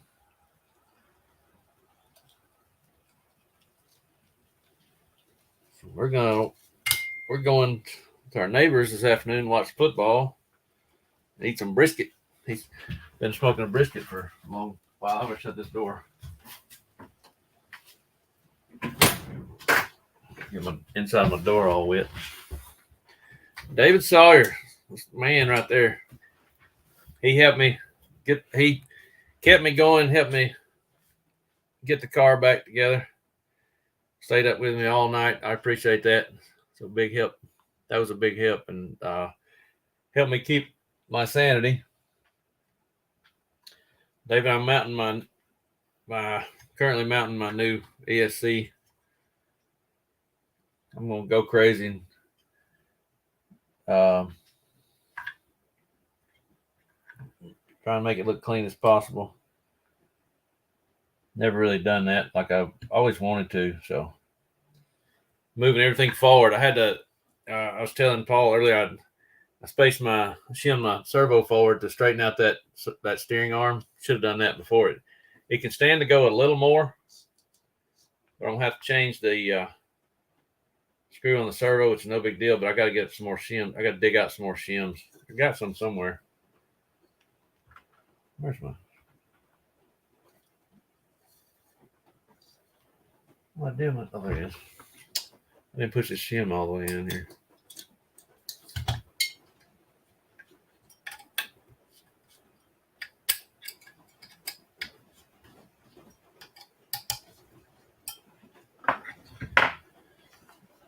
I like my new car stand. This thing kicks ass. It's a little big for 10th scale, but here's what it is. Got the little rotating thing. It's gonna be nice when I do 8 scale. Always wanted one of those. So back to this. I'm gonna get this mounted as far forward. So I move the steering servo forward, moving the ESC and stuff forward as I can. Not have the stuff rubbing.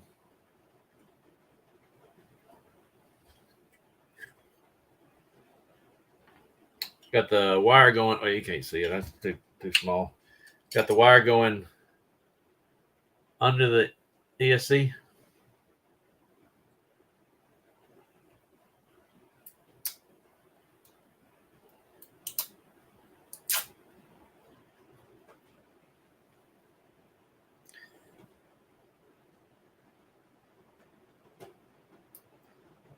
Raining good now. I figured about the time I'm gonna go back in the house, it'd start raining hard.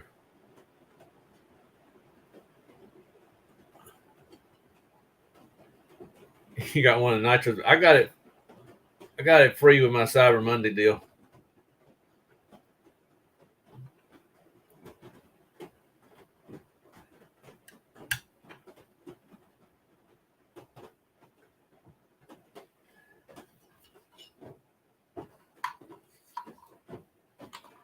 Lisa says, "Woohoo, more racing." What do you mean?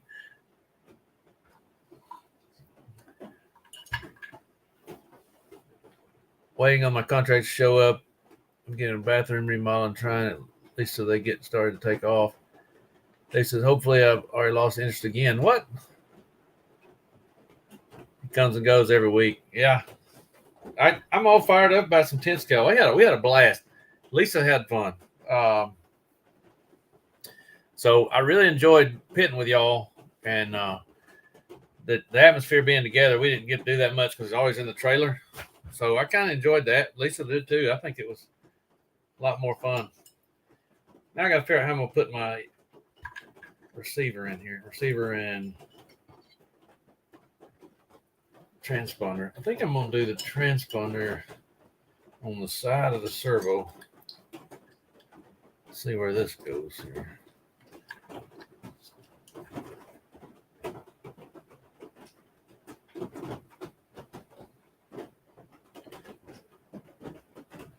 Yeah, there's plenty of room for the transponder to go right there. But I can't read the number on it.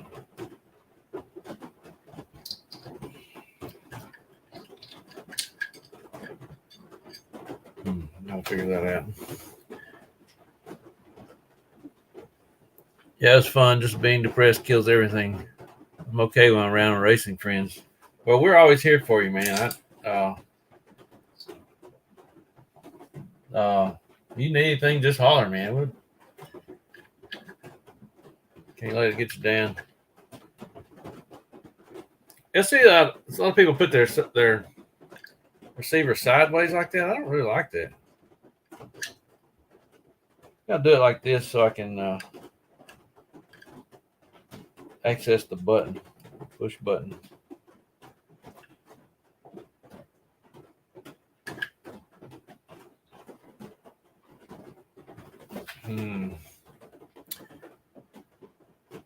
Lisa says, "See, you need more raving. It makes everything better unless you hook your up to battery backwards." Lisa is halfway asleep, so she's mistyping. Raving. Yeah, we're gonna go to some raves, David. That's all we need. Make us all feel better. And yeah, Lisa will tell you part of the reason we did this event at Columbus was I've been so down after losing the track. I needed it, and then that going next weekend. Oh yeah, the 10th scale and 8th scale like normal. The Smoky. Yeah. I got to get more parts. I kind of wanted to go just Saturday morning and not get a hotel, but I still got to have so many things that I'm just not ready. I'm making these changes to the car, and I got to get gear, and I got to get this and that. I'm just gonna take my time. And I'm gonna shorten these connectors here, like a good 10th scale guy would do. I hate coiling up all that wire. It looks terrible.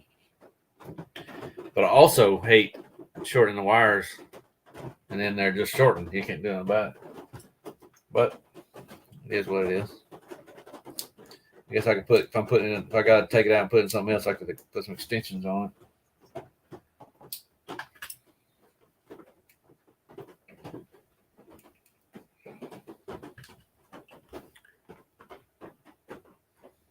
Paul says no half sins. Yeah, I guess I do have enough stuff to go, but I really need more tires. These tires really didn't. They're still okay. They didn't. They're trying to come unglued, because there's so much sidewall flex on it. Yeah, just make them a little longer. I left a little bit on this side.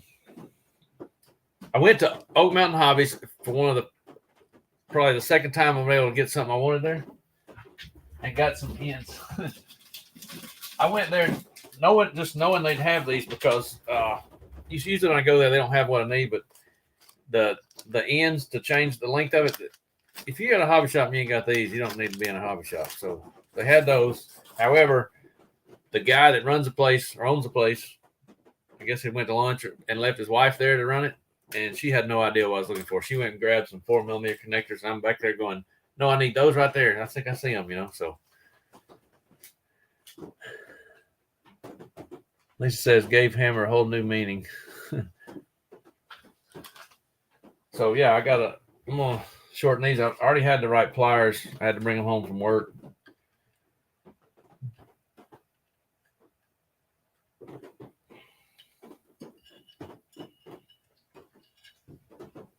I think that'll work.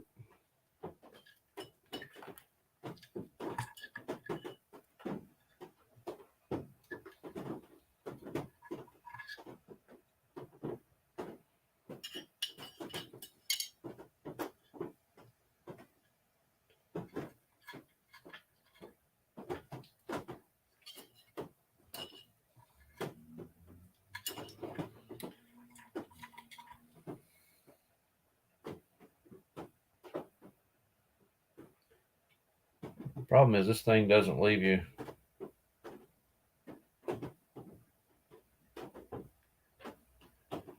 Doesn't have any mark or anything on the wires.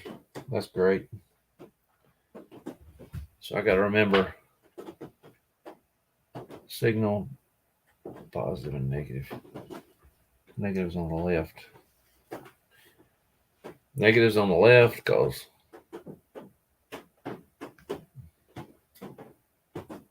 I better take a picture of that. Oh, we hooking up something backwards. Lisa says you'll be out there for a while. I'll be out here until you call me in. I'll come and hang out with you for a little bit, and I'll come back out here later. Paul says when I came up to the warehouse last, I got 2 sets of MIP tools from them. Must have been mislabeled, but boy, I snatched them up quick.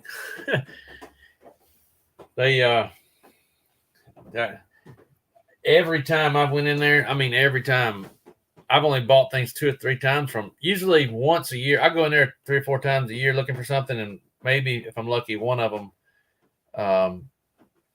one time they'll have something I need. So they did this time. I'm gonna take a picture, man. So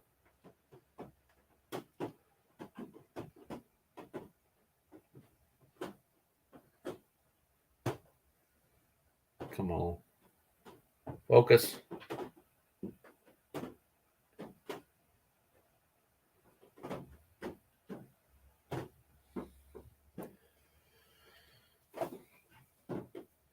The SRT one's easy because it's got one of them's got white on it. There was Lisa mistyping again. Make it out on the negative. $25 each for the 4 driver. Good grief. We all know how that goes. Oh, Lisa's trying to make a comment, the ugly comment. Sam will burn it up, I guess. Not nice, Lisa. Oh, I forgot about this damn thing. Capacitor thing. Maybe it can go. I need to resolder those wires. Dadgum.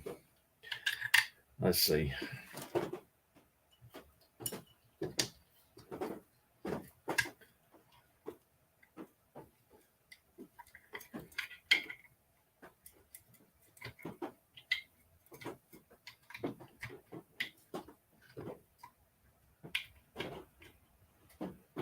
I should have left room on the other side for that. So I need to be able to move that battery all the way forward.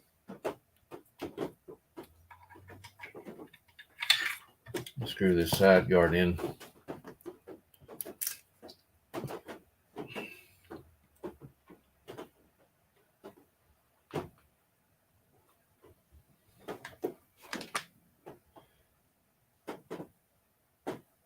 Side guard screws are a little dirty. I can't tell if that's corrosion or mud.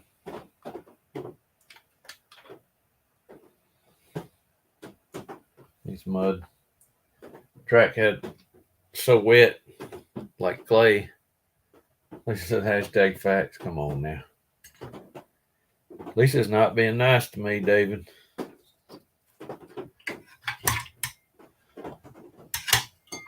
I got her coffee ready in there. All I gotta do is hit the button.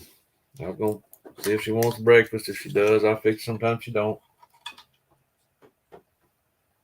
She got that sugar and all. She got the sugar.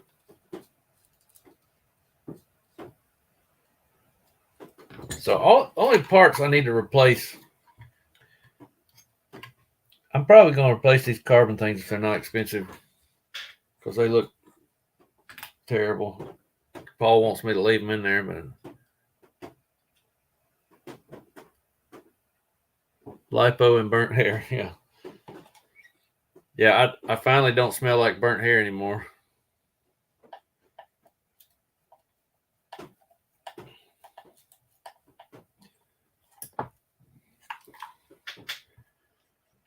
So I want to be able to move my battery. I gotta buy some new batteries. That's what I'm. I get money for Christmas. I think my plan is to buy batteries and something. I can't remember. Oh, tires. Okay, let's see how far. I think y'all end up moving the batteries forward on carpet, right? Oh yeah, sugar's too high from the Reese's Cup trees we had last night. Yeah, we went and had our little date night. Went and got our Mexican food. We got a neighbor that owns a Mexican restaurant not far from here, and it's fantastic. Some people don't like it, but man, there's a couple of dishes on there that are incredible. I had a ribeye last night. They do a ribeye with the cooked peppers and onions on it, and guacamole salad, and beans and rice. Man, and some tortillas. It's fantastic. I mean, it's a real thin ribeye, but you cut it up and put it on the tortilla. Golly. Then they have this dish called alambre, which is a common Mexican dish that's similar stuff, but shrimp or steak on it, and you put it on tortillas. It's just a peppers, onion, poblanos, and mushrooms, I think. Oh, it's good. Probably the best Mexican dish ever, in my opinion. Okay, there's the battery all the way forward. Team EM makes nice packs. Yes, forward for carpet. I use Ultimate. I'm sponsored by Ultimate, so I'm going to be buying those again. This pack right here is one I use in my spec slash somebody gave me, but I use the Ultimate 5800s, and I'm gonna buy one of the low center of gravity 4000s and play with that. Yeah, at least says I already spent my Christmas money. Yeah, pretty much. I got a message from Paul. Let's see what this is. This is nice having internet out in the trailer. Oh, he's sending me the link to Team EA Motorsports.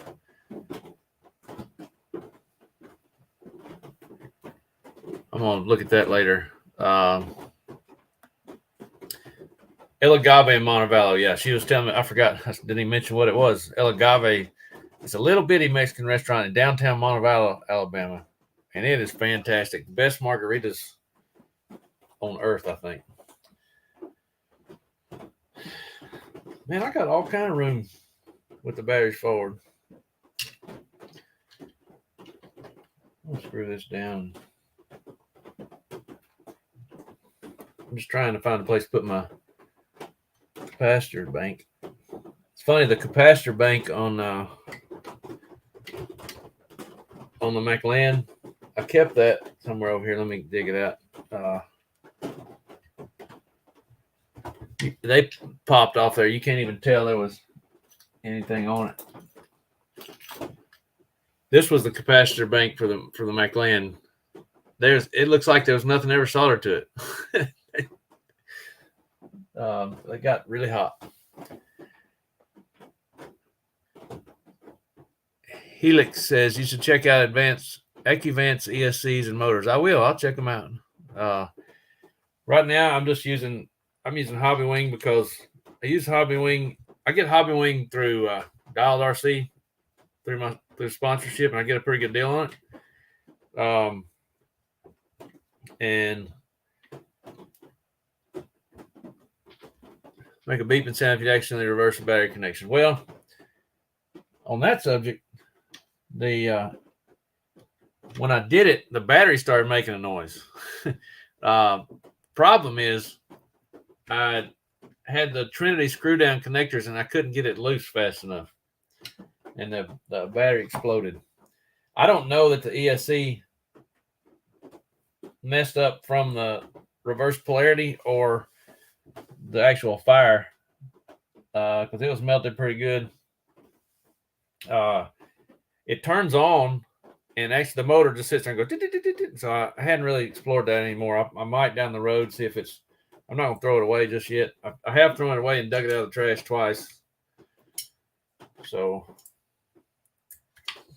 I think there's room for that right there.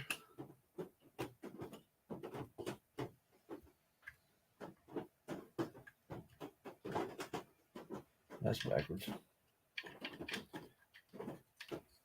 So yeah, that was totally a bonehead mistake. I was in my excuse is I was in a hurry. It was 10 minutes till 10.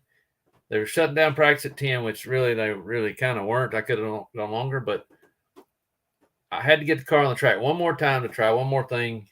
And I had one of those wire holding deals. It kept flipping over. I had it where it would only go one way. And I didn't pay attention. I didn't even look at it. I just hooked it up like I'd been doing all day in a hurry. And the battery started going. Zzz, I was like, oh God. So I unscrewed it. And as soon as I went to pull it out, it just whoom and just, I mean, I could see the battery casing split and just fire shoot out. I can still see it in my brain, slow motion. Yeah, me too. The screw-in bullets are great until you hook it up backwards. They never came out during the race. But I did buy some of these, David, some of the one-up things like you got. So I'll at least have that. They're clean looking. It's black and red. That's probably not going to make a bit of difference because I had red heat shrink on the wire when this happened. One cool thing, there's something else I got to figure out the wiring too. I got a J Concepts fan to mount to the stock mount there. And the cool thing about that Hobbywing motor is it's got the sensor wire on top where you can actually use that. It's so close, if you use the one that goes in the back, it won't fit. So I got to come up with a way to hide that wire around there somehow. The way these side guards are made doesn't leave you really any room to do that. Mike can Dremel a slot other side of the screw down.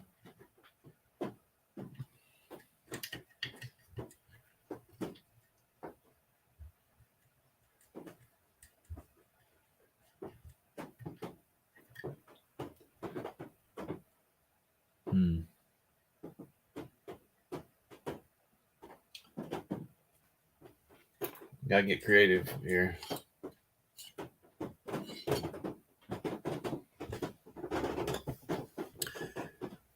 Some Hobbywings have 10-second reverse polarity protection, though they say the capacitor bank will be ruined and they need. Wait a minute, the thing moved on me. Ruined and need to be replaced. Yeah, this one has the reverse polarity protection. Not sure how that worked. I'm just gonna not make that mistake again. Lightweight A has a slot down the middle and run the sensor wire under the battery. There's room to do that. There is a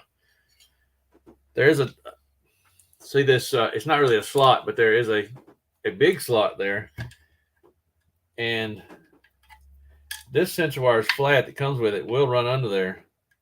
You want to put some protection over it. Problem is it's not long enough to reach the top of the motor. That's going to be my next thing. This is kind of learn as you go on this kind of setup. Looks like my capacitor bank will fit right here in front of the battery. Although the wire's a little long, I'll probably have to shorten the wire.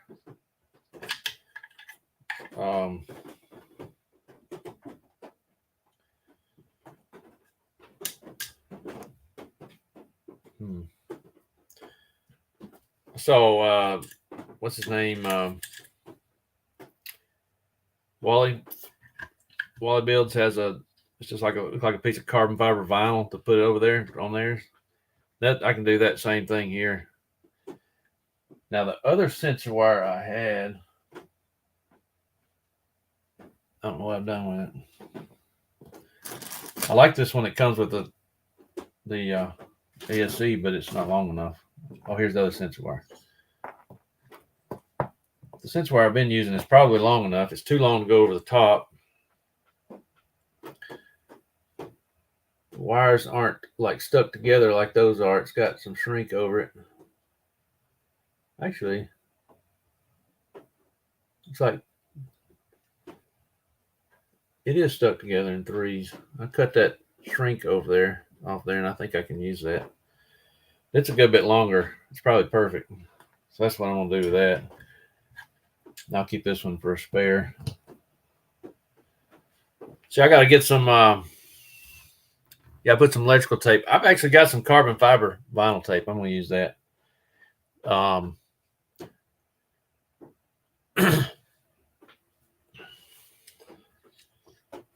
I'll do that. Take that one out of there.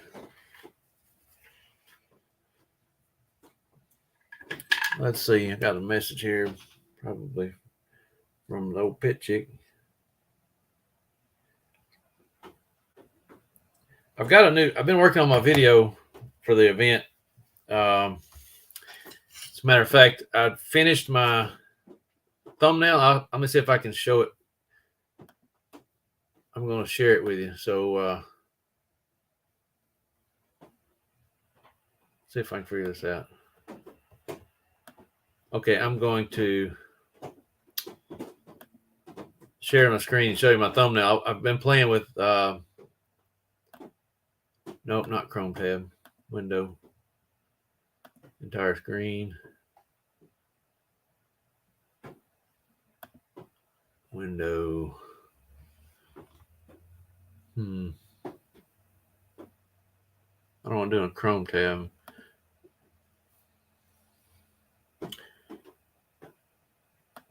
Okay, I'm gonna share this. Do this here. Okay, so let me close that out. I'm gonna find the, what did I do, the thumbnail?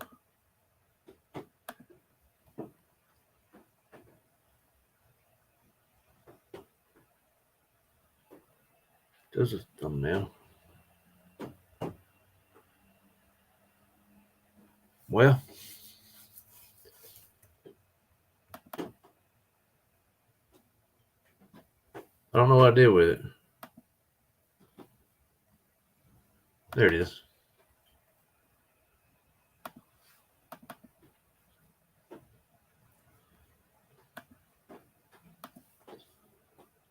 Why does it still show that? Oh. So there it is. First race of my HB Racing D2 Evo. It was on fire, literally.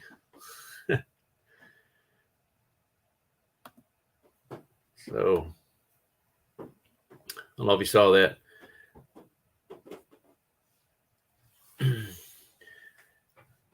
David said, I guess I'll start building one of Greg's buggies this weekend.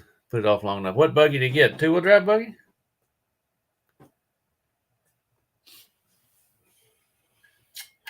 I gotta get this done here. Put my battery back in her.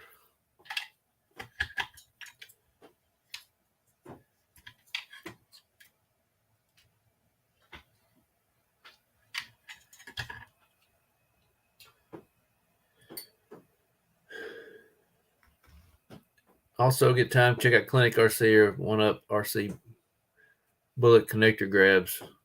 I swear by them. They're color coded. Don't put a strain on the wires when you unplug them, and super tight. All the 5-minute batteries. As a matter of fact, I have been checking out Clinic RC, and they got some cool stuff, especially for the HB. And I've been talking with him a little bit too, but I do have some of the One Up connectors. David was using those, the DSAW 78. He was using them and let me borrow one to put on the negative after I did the fire and borrowed that. So I went ahead and ordered some of those with the ESC for now. He bought a new 819 RS and gave me his current one to rebuild as well. Okay. Old Greg, he needs to buy a two-wheel drive buggy. So he'd come out and terrorize us on the track. We were on the VRC last night. He just waiting around wrecking you. Crazy. Freaking nut. Oh, I need to clean this.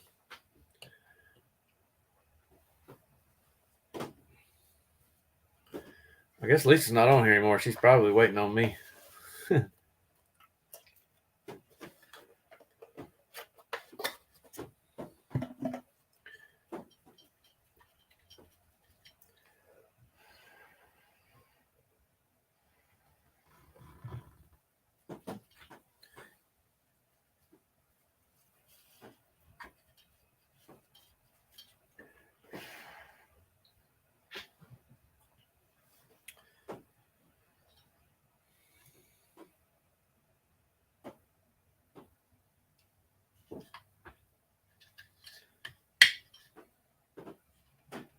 What the?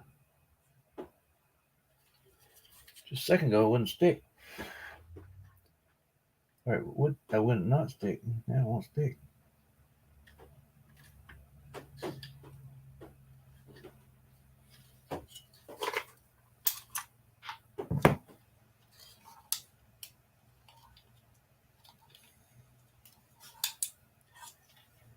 Yeah, you got to get the VRC Pro. We've been having fun. Me and him and Robbie were on there last night. We had a good time.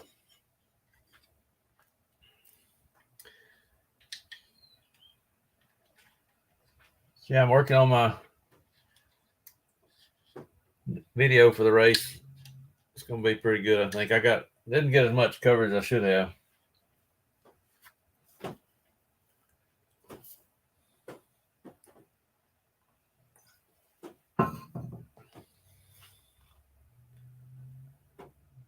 Let's see what the old pit chick's up to.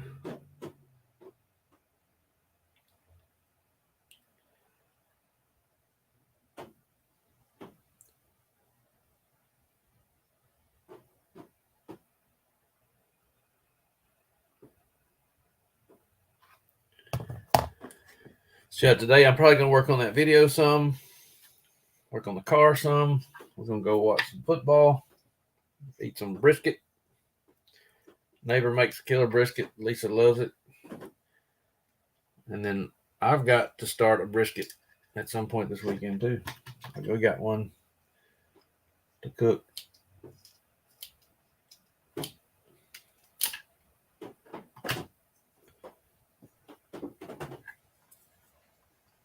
I hate these little capacitor banks. I wish they didn't have to have them.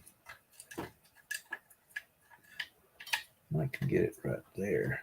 There's not quite enough room for it to fit there. Looks like I need to double up the tape right there.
So there's that. This is pretty clean. I got to shorten the wires.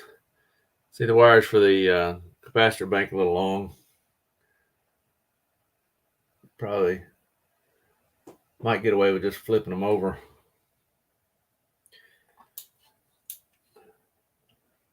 And I guess I'm just going to put the fan output on the battery and it'll be on if the car's plugged up. Can't really get into the fan output cleanly, so probably add that. I gotta do that too. So I don't think its wires are long enough. They might be.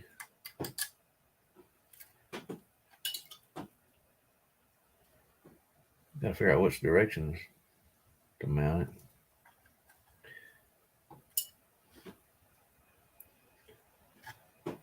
This way.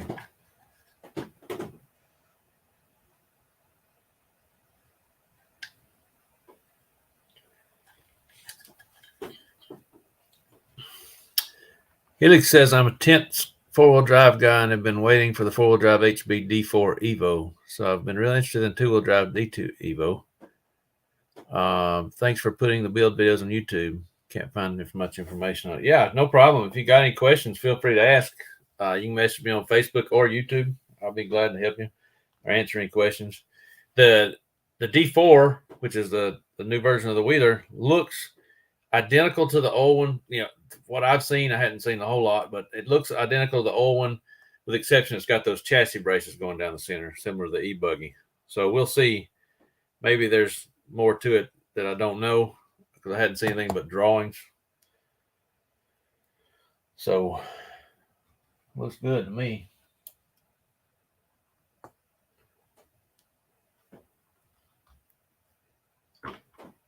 Let me use these servo screws to mount this fan.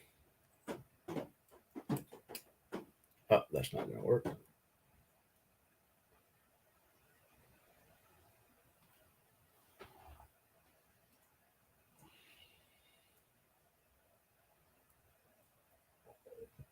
Well, could have some tiny screw heads to make that work.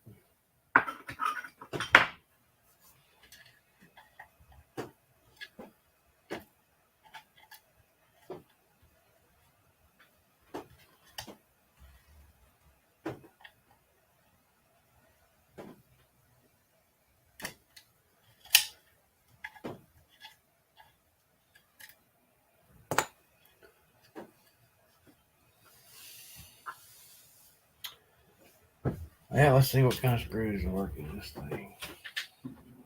It looks like a 3mm screw fits.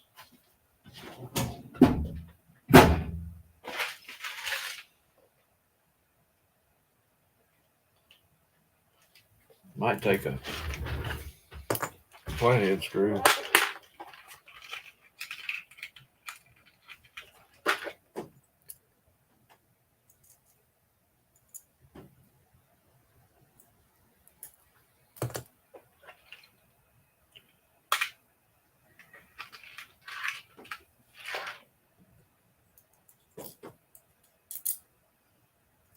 That's definitely too long.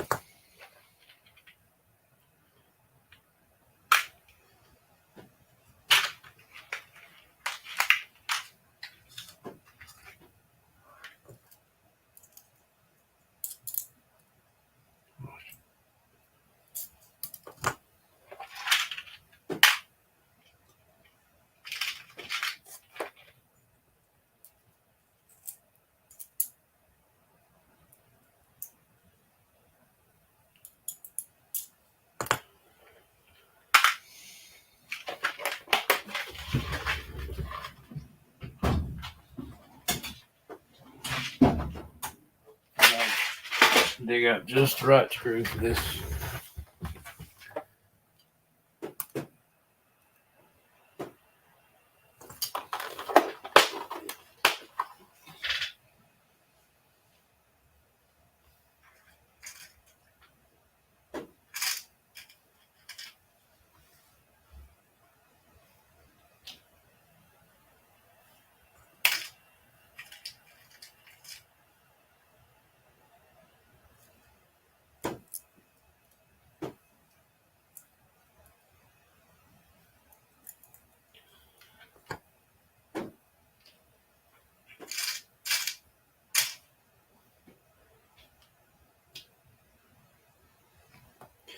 Never got the right screw.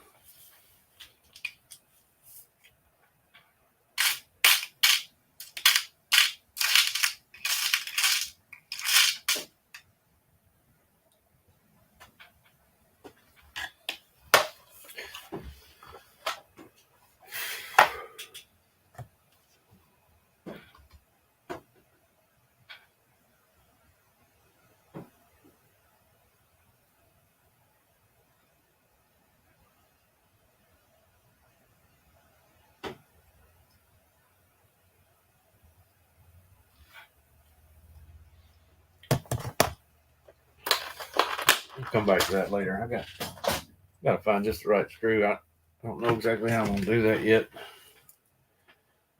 I kind of want to cut that out and hide that wire.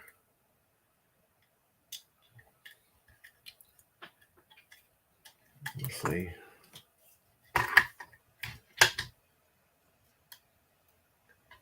Looks like I can run the wire under there, under this section, and solder it in. I had to cut a little section out of the bottom. This little flap here on the mud guard is kind of in the way of running the wire down, so I'll cut that off. I'm gonna get some new side guards because these are melted.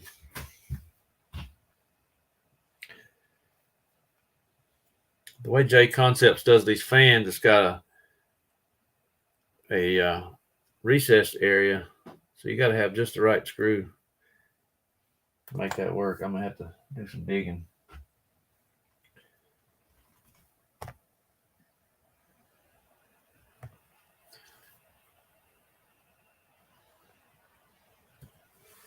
Homeboy, I see going back for a bit of tent scale myself now in winter.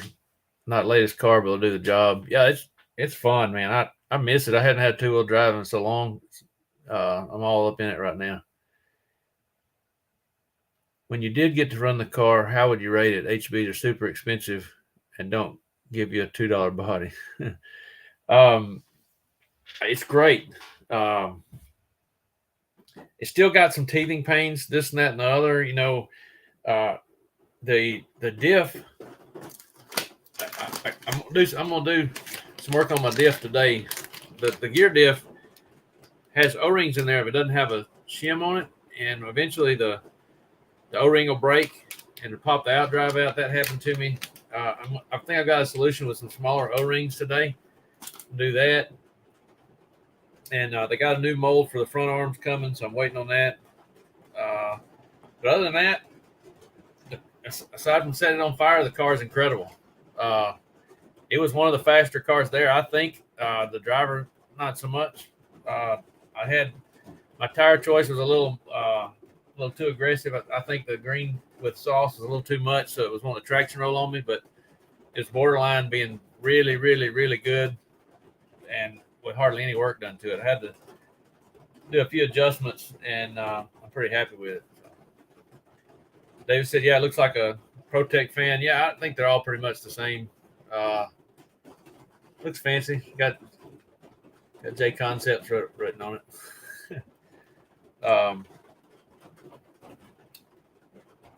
So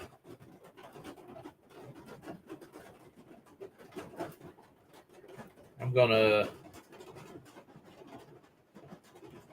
course, nothing marked positive, negative on there. I guess you just hook it up and see what direction it turns. So I'm gonna just run it into the battery and solder it in with this capacitor.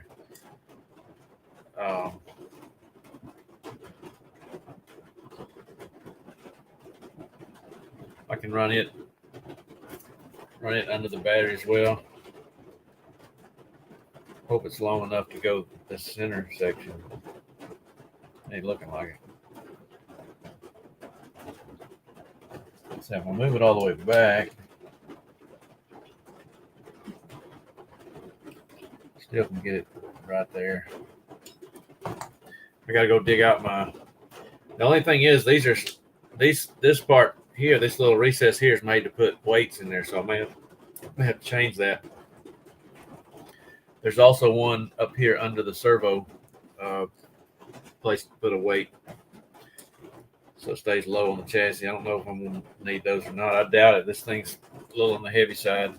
Once I get my LCG battery, it's going to be underweight, and then I can even put the shorty servo in it and get it a little even more, 20 grams or so. Homeboy RC says, I've been 8 only since 2017, so 5 years. Picked up an older Yokomo YZ2 CA. Sweet. Dave said he used aluminum weights on his car. I don't know. They make weight plates there. I don't know what they're made of. I hadn't even looked into it really. I probably will at some point. Actually, take that back. There's 4 places. There's one on each side here, one under where I've got the ESC and servo now. And receiver, and one under the servo. My guess is the way the servo up front is pretty good. I probably won't ever change that. I may experiment with it down the road, but that involves redoing all of what I'm doing today. I'm not interested in that right now.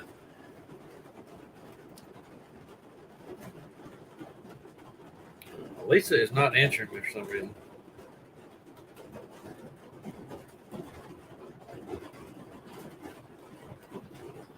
I don't want to get too deep into this and then want to go in there with her. So I do need to go in and get my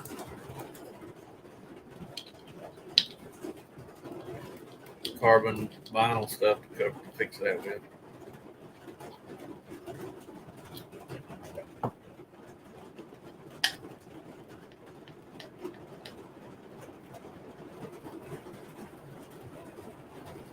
This is going to be a sacrificial side guard anyway, so I'll hack on it. See.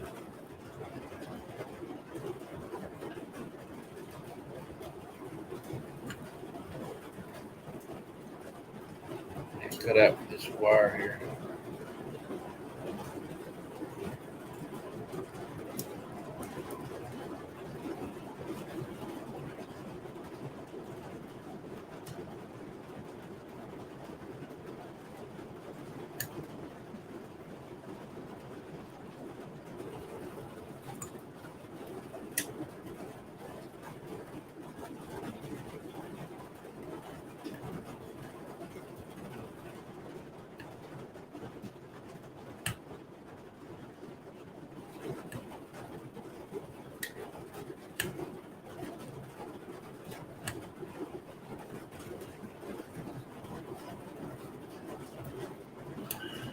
Yokomo uses brass. Let me let's look up. See if I can figure this out.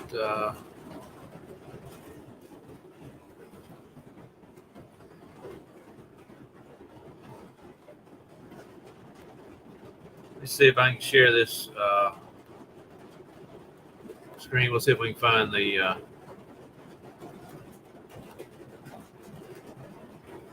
Okay, let's see if we can find the D2 weights.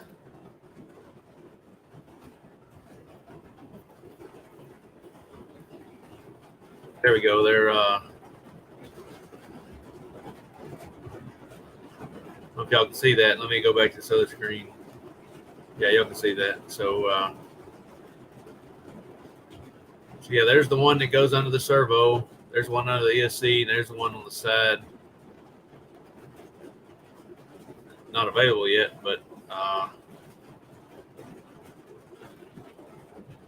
don't know what they're made of. It looks like they might be made of steel. Let me get up close. Not real clear. It's either aluminum or steel. I'll try to find that out.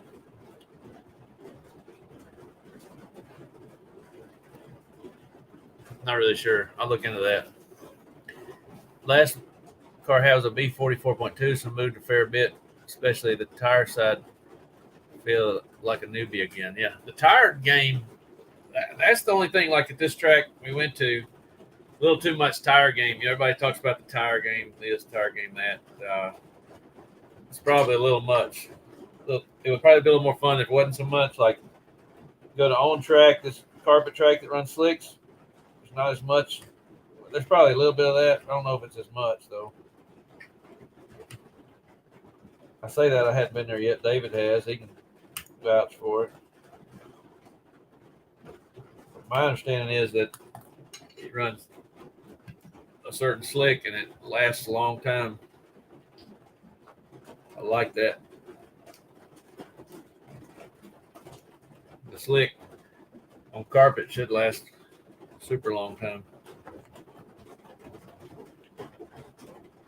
Paul was on here earlier. He's local to On Track. He can probably vouch more than anybody. He says the slicks last 2 seasons.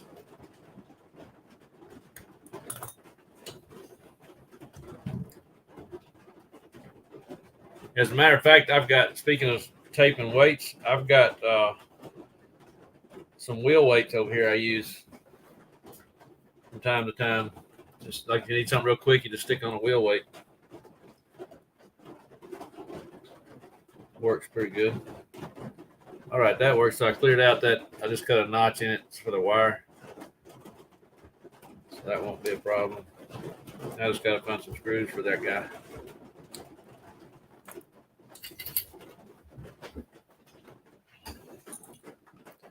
So a rainy day, it's not much yard work I need to do is going to get done. That kind of sucks.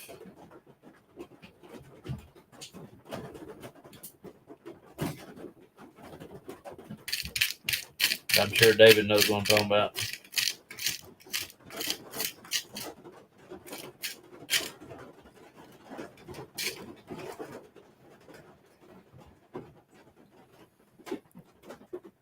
Homeboy RC says, when I raced before on carpet, we used Schumacher mini pin on the rear and low profile cut staggers on the front. Now it's Cactus or mini dart, whatever. They are totally lost in that respect. Yeah, I hear Aiden Burke talks about that Schumacher stuff a lot. That's pretty big over there. Our local carpet track, it's local. I say it's local. It's 3.5 hours, 4 hours away. They run slicks, so I think it's a great idea. It doesn't tear up the carpet, and it lasts longer. So they only allow you to run slicks. I kind of like that. Where's the right screw? Found one screw.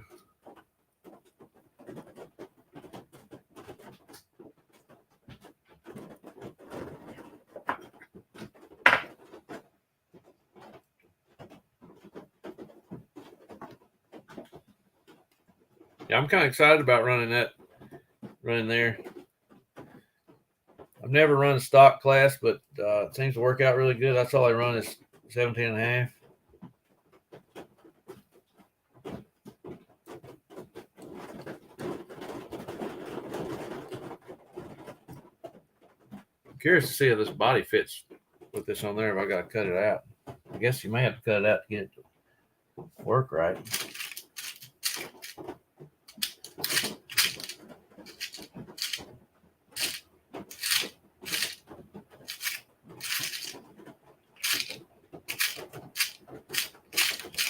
I just need one more screw like that.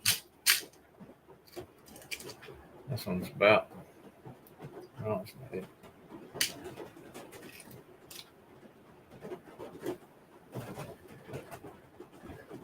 Still run mini pins on certain days. Homeboy RC says, I ran slicks back in the day on touring cars, LRP, VTEC 24R with additive. The last time we ran slicks at the warehouse some, but it wasn't like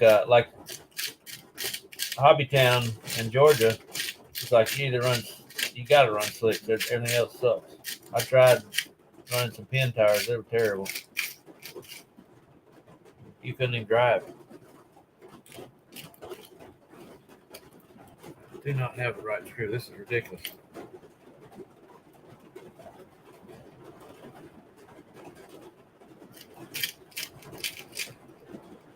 That one might work.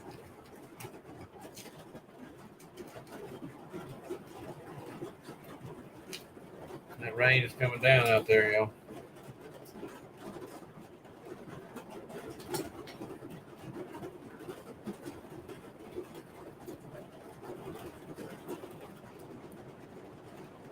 I would like to get some a titanium screw set, but I just can't see myself spending that much money.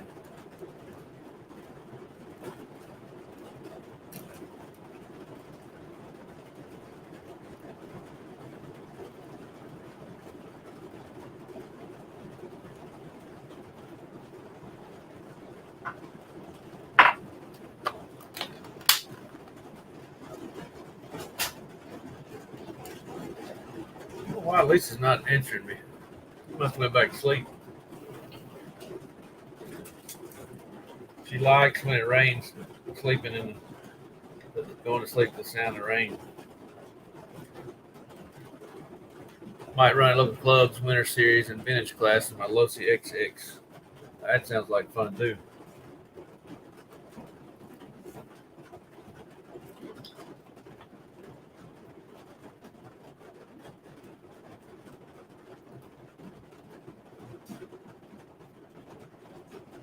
Like, it'd be fun to build one of those Kenwald cars. A lot of people are doing that. Like a rebuild of what he raced.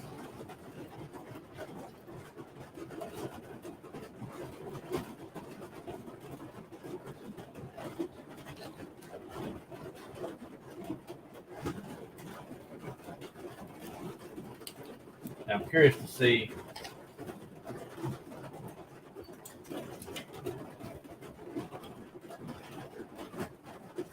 how it fits with this motor.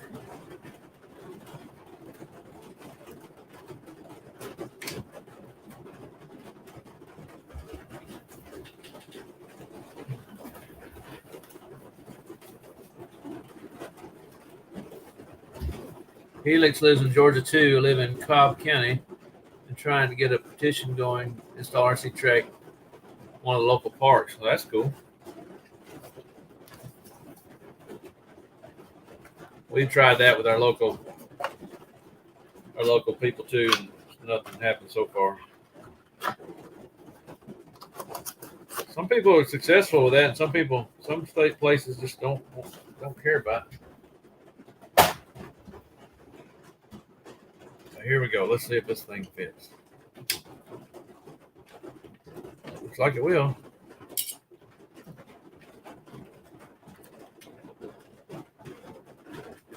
I don't know if you can see that, but it'll barely fit with the fan.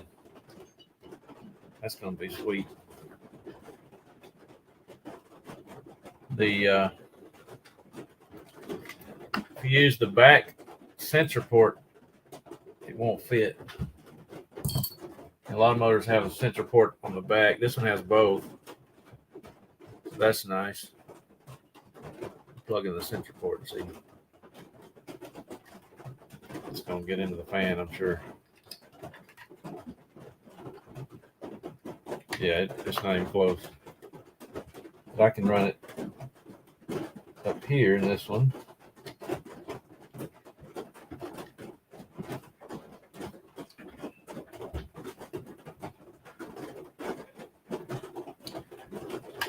That's going to be awesome.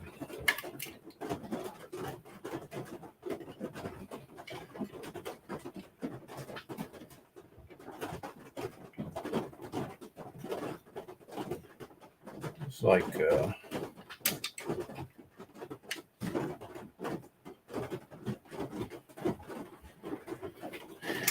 so that's going to be cool. I got a lot of putting back together now.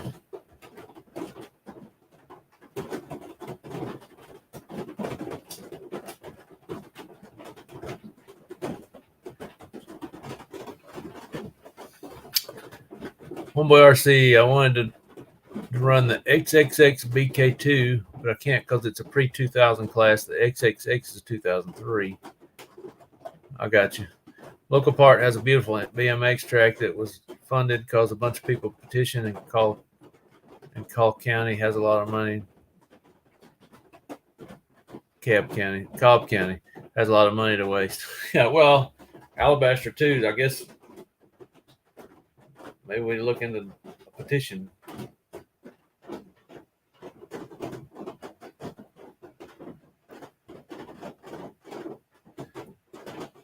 Timing is already set at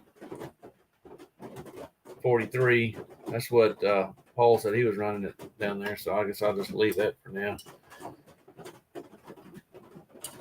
Only thing is, with this fan mount, taking the motor out will involve taking that side guard off, or taking this side piece off. The motor mount. That's not an option because the clutch is mounted to it. That raises concern.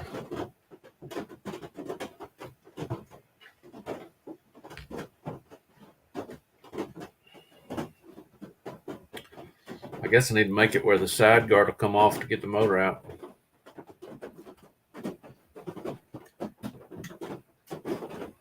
Because that motor is not going to come out. I'll take the whole rear end off. Okay, I guess there's no choice. I gotta make this wire a little longer.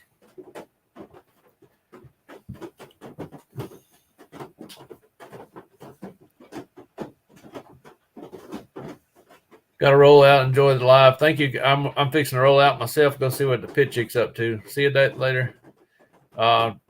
Helix, check that out. Yeah, we might do that. Right now I got my brain on running some tent scale. I'm having fun with that. So something I needed.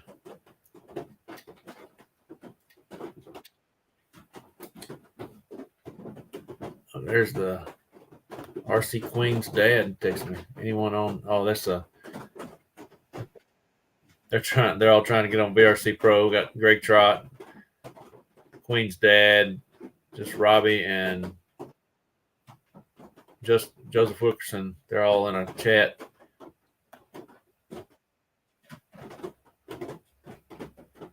They're loving some VRC Pro at the moment.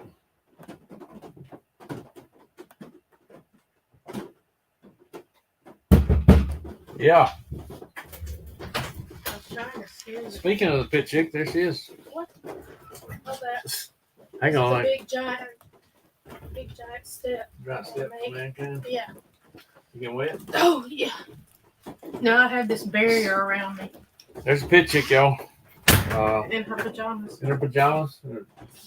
Even her bed hair looks better than mine. No, so I had to wear a hat. Here.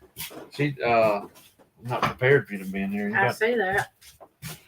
Yeah, this is probably going to be a call for me to clean the trailer up. That's a hot mess. Yep, she's calling me out. I was just fixing to shut it down and go in there with you. I'm fixing me some breakfast. I'm using your coffee cup. Yeah, she's using my favorite coffee cup. That needs to be the thumbnail.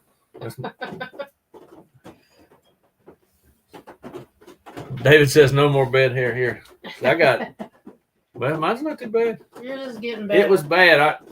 Before I came out here, I wet it and did all this stuff. You know, I had this hair growing project, and it looked pretty good while it was wet. But then I looked at it again a few minutes later after it dried. Oh my goodness! So you got nowhere to sit. Your chair's in the garage. I turned the heater off because it got hot in here. I had to take my pump cover off. Go up to 69 today. I think I'm getting my car slowly put together. Gotta do a lot more work. I can tell. I changed it. I'm gonna shorten these connectors. I'm gonna shorten them out so they're not like wires coiled up everywhere. I gotta run all this week. And I got carbon fiber vinyl somewhere in the house. Yeah. I think there's a little. Use some of that to hold the wire down and go under the battery.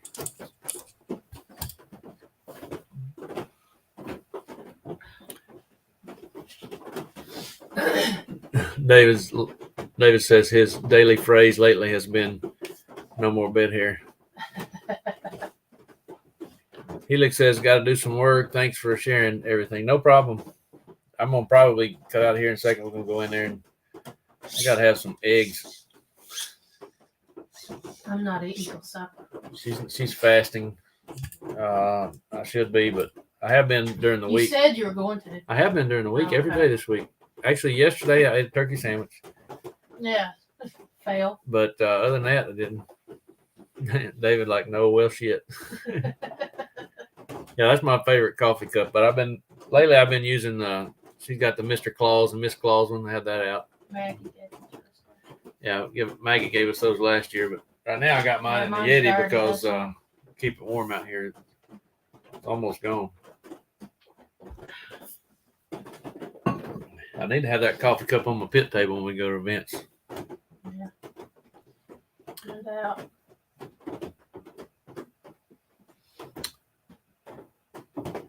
sharing tips on the StreamYard.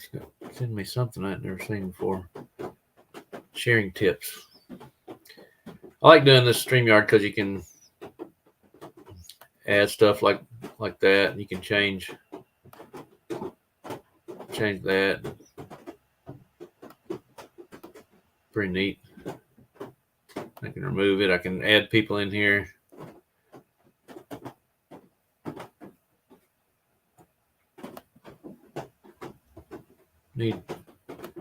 It's only $720 with the free version. You can get 1080 if you pay for it. I did that for a little while, but I'm not using it enough to justify it. So.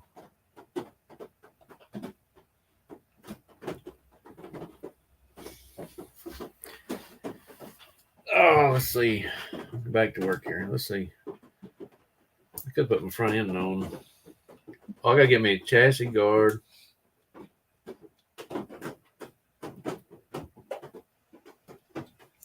Give me one of those Ryan Mayfield. What I don't like about that is you can't get to the screws once you cover them up. I guess you cut out for whatever screws you got. Like if I'm changing the motor, I gotta take this side guard off. I gotta get those out.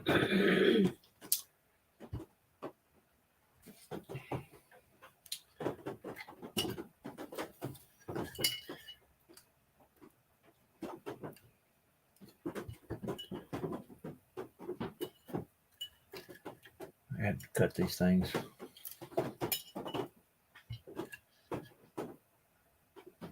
Let's see, 1, 2.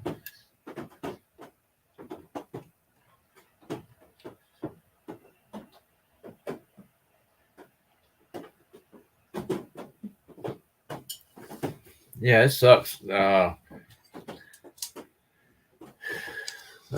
guess you could,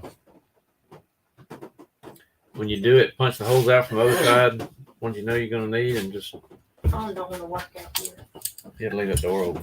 Yeah, I'm going to it for a second. You want to go in? I kind of want some breakfast. Up here, went online. You just leave the door open a second, it'll start working. Not great, but it'll work.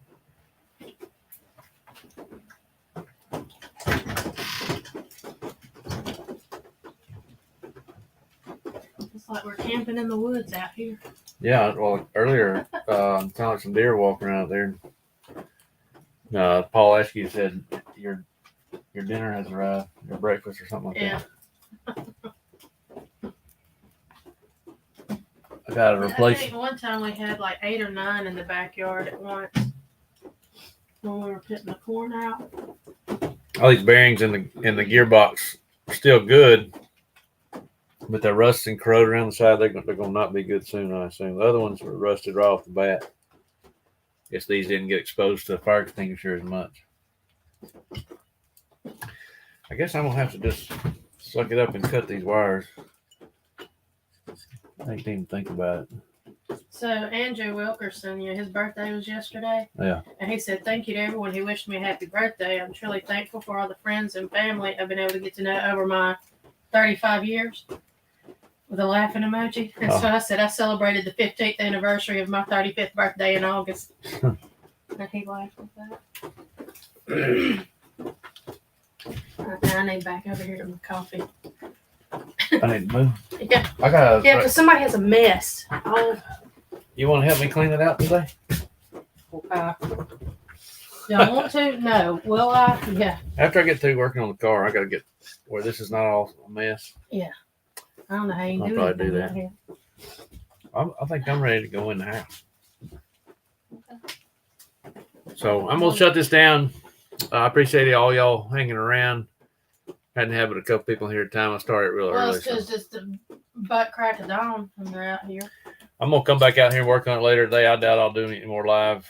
So I can just get focused on working on the car before we go. And not hook anything up backwards. Yeah, there you go. I don't want to do that. So anyway, thanks for watching. We'll see y'all next time.